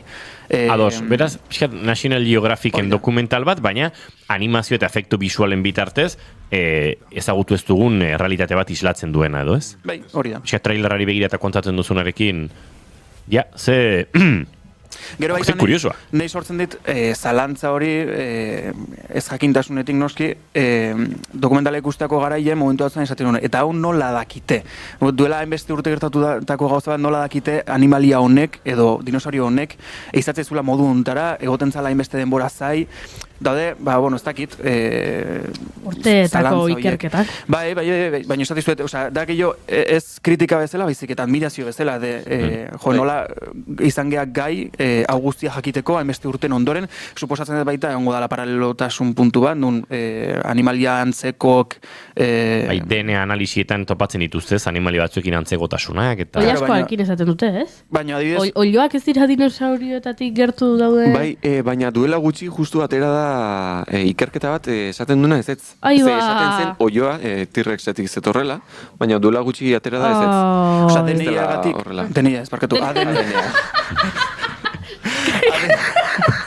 Topatu zuten, ez dinosaurio bat. Nantzun bakia. Ez, ADN-agatik ulertzen dut jakin dezakezula ze kolore zuten edo ze... zer zuten bera, nolako hasian fizikoki, baina nola jakin dezakezu animalia bat egontzan, o dinosaurio bat egontzan, marrazo bat eizatzeko 3 ordu geldik, ez dakit. Egia da, hor kasu batzutan ikerketetan askotan hipotesiak izaten direla, Bai, horregatik. Da hola informazio asko hor baita, alde batetik zalantza sortzen ditenak, eta bestalde baita interesgarri iruditzen zaitenak. Patriz ezkit irudiak irulegiko indusketak bezala, baina norbait topatzen nan txartel bat, arragazkia, T-Rex batena. Juri, gauzat esan baizu, zuri barre egitea etzaizu komeni. Ez que oso nahi iruditu zait. Itu egingo zara eta. DNI-aren gatik dakite nolakoak ziren dinosaurioak. June Romateri Bargurenek dio, Inigo mesedez, Imanolen esaldien zerrendara dinosaurioen DNI-a. Bai, egia da. Nolakoa dan jendea hoi Imanol? Bai, DNA aipatu nahi zuen Imanolek, ez da enbesteko distantzia.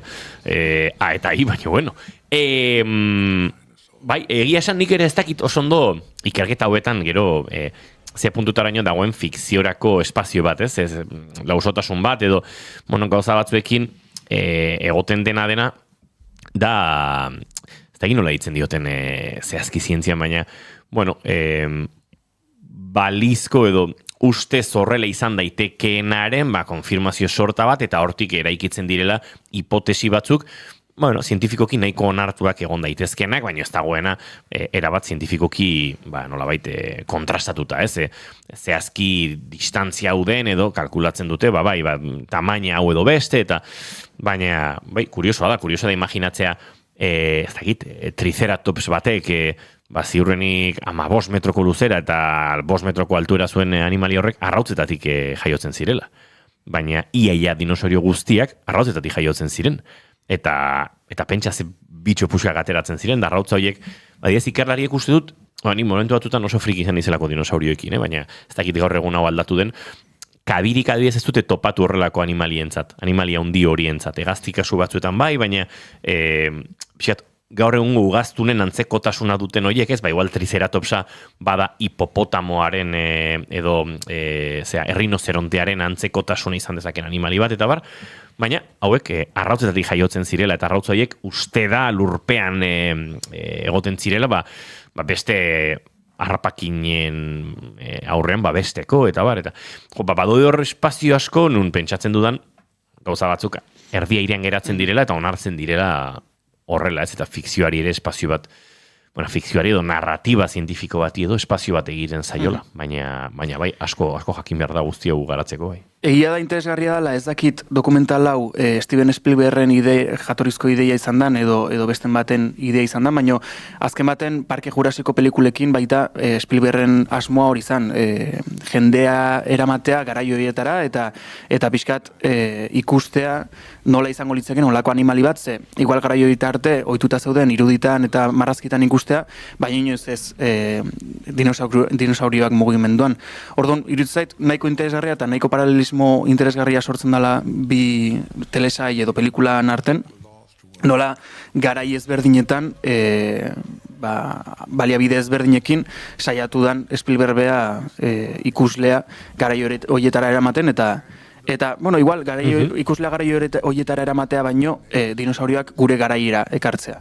Eta bai, interesgarri iruditu zait. Bueno, Netflixen dokumental bat, eta egia esan, lasai ikusteko modukoa, pieza oso luzeekin osatu da, eta aurrekontua ez dugu behiratu ere egin nahi, baina hemen milioika euro daude. Bai, eta nik uste urte askotako lana, eta bai. Baino bai. Hemen 10 milioi baino zoze gehiago ez da? Zoze gehiago.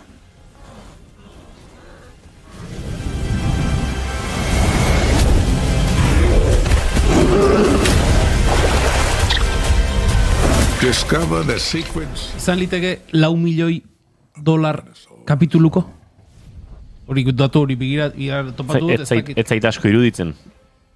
Baina izan liteke. Egia esan ez gero behin animazioa martxan jarrita, momenturen batean eskalako ekonomiak sortzen ote diren, baina esan duzu, 80 minutoko atalak direla, Imanol. Bai. Ez zait asko iruditzen, nik esango nuke hori baino gehiago ere egongo dela hor, baina... Bale, ez 50 ez 50 50, bale. Bueno, izan diteke, ez dakit, datu hori balin badago hor dantzan, 4 milioi euro ataleko. Nire ez zait asko iruditzen, baina ez dut ikusi, ez dakit. Garestiena, telesailetan garestiena, historikoki, atal garestiena, The Lord of the Rings, The Rings of Power, season 1eko atal bat, 58 milioi. Bai, 4 milioi euro, ez dakit, nahiko etxeko giroko aurrekontua, baina... Egia da, ez dagoela aktoreik, ez dago ezer grabatu beharrik, gainon orokorren, ez dakit dan nasketa bat espazio realena eta gero ordenagailuz sortutako...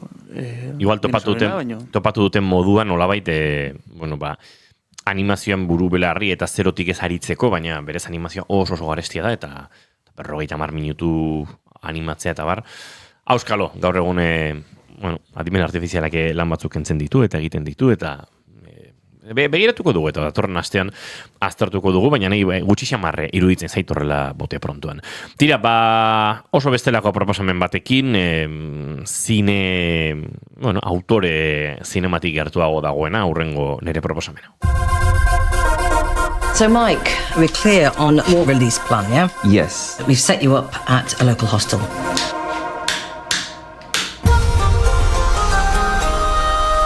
So, tell me about this job. Yeah, I've got a chef role in a hotel. Canesen arrakasta izan zuen pelikula da, eta bere protagonistak aktore honen saria jaso zuen Kango jaialdian.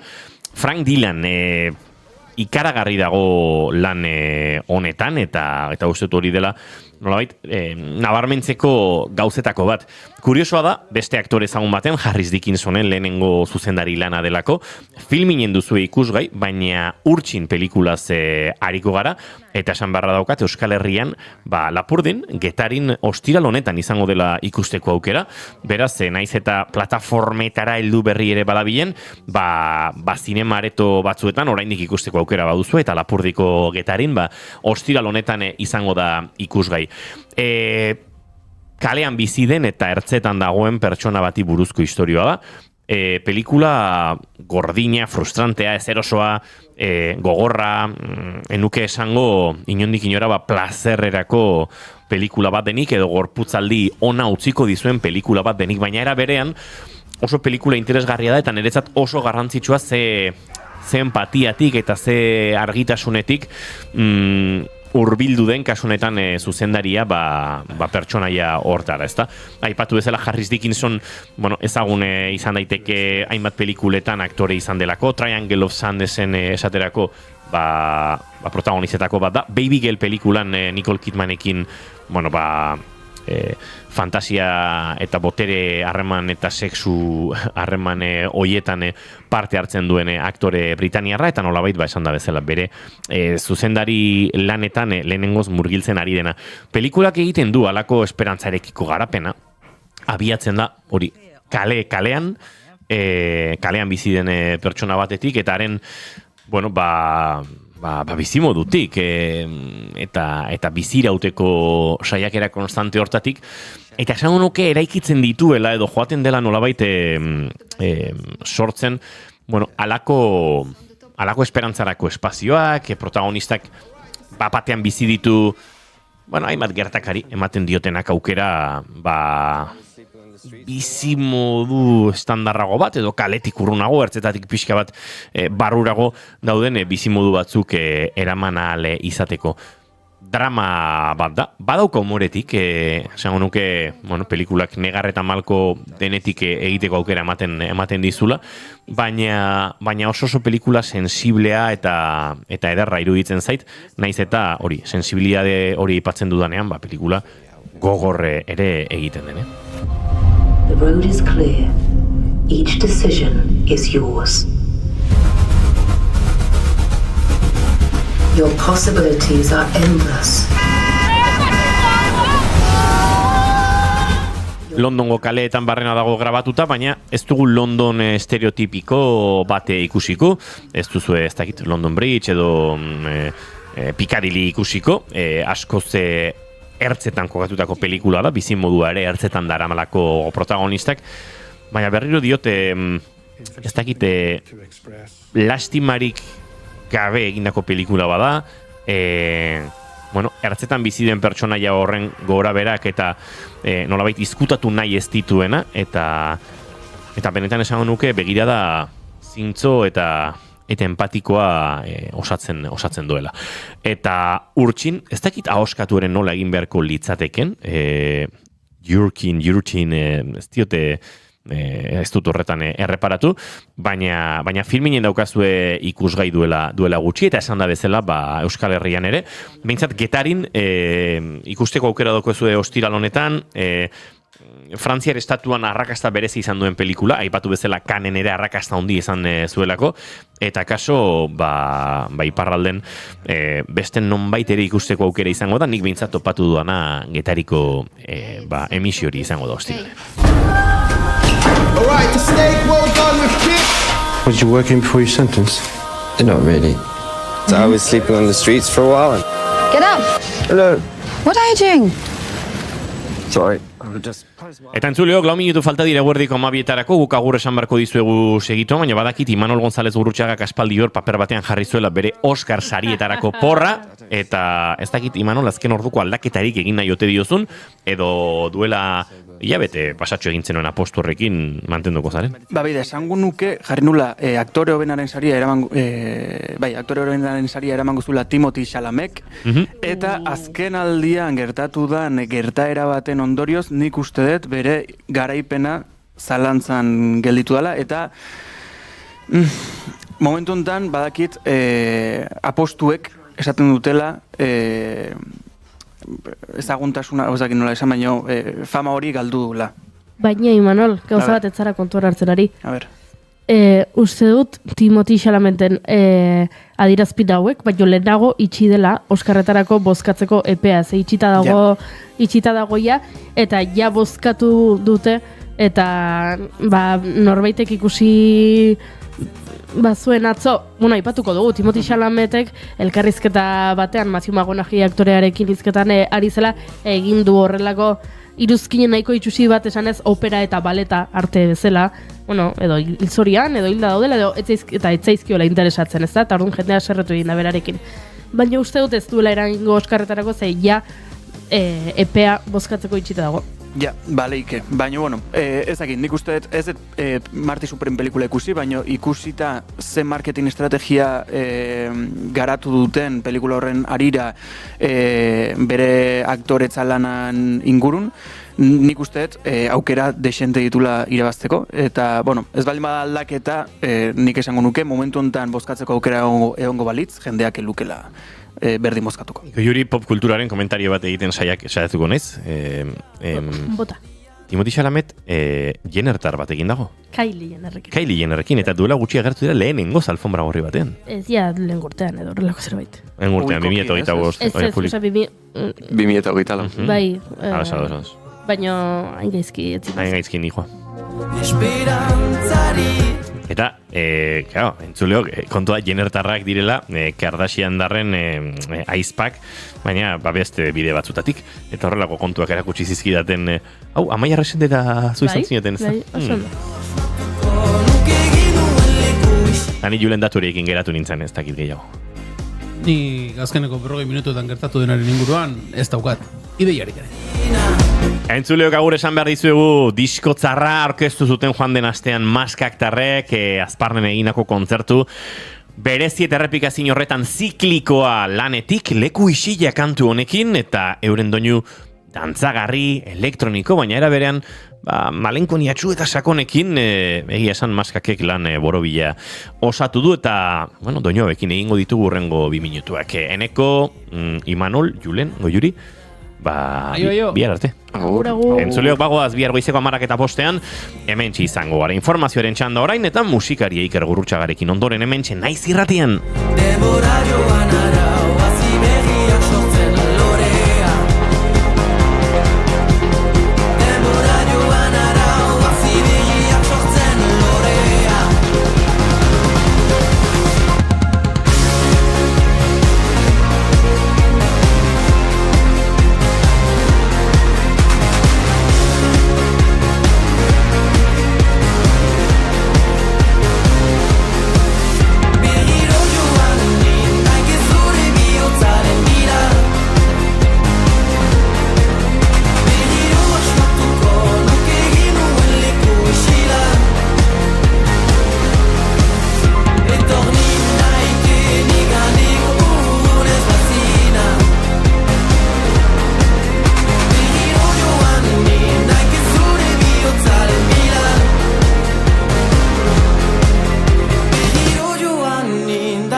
Bigarrenak ez direlako beti okerragoak, bigarren kafea.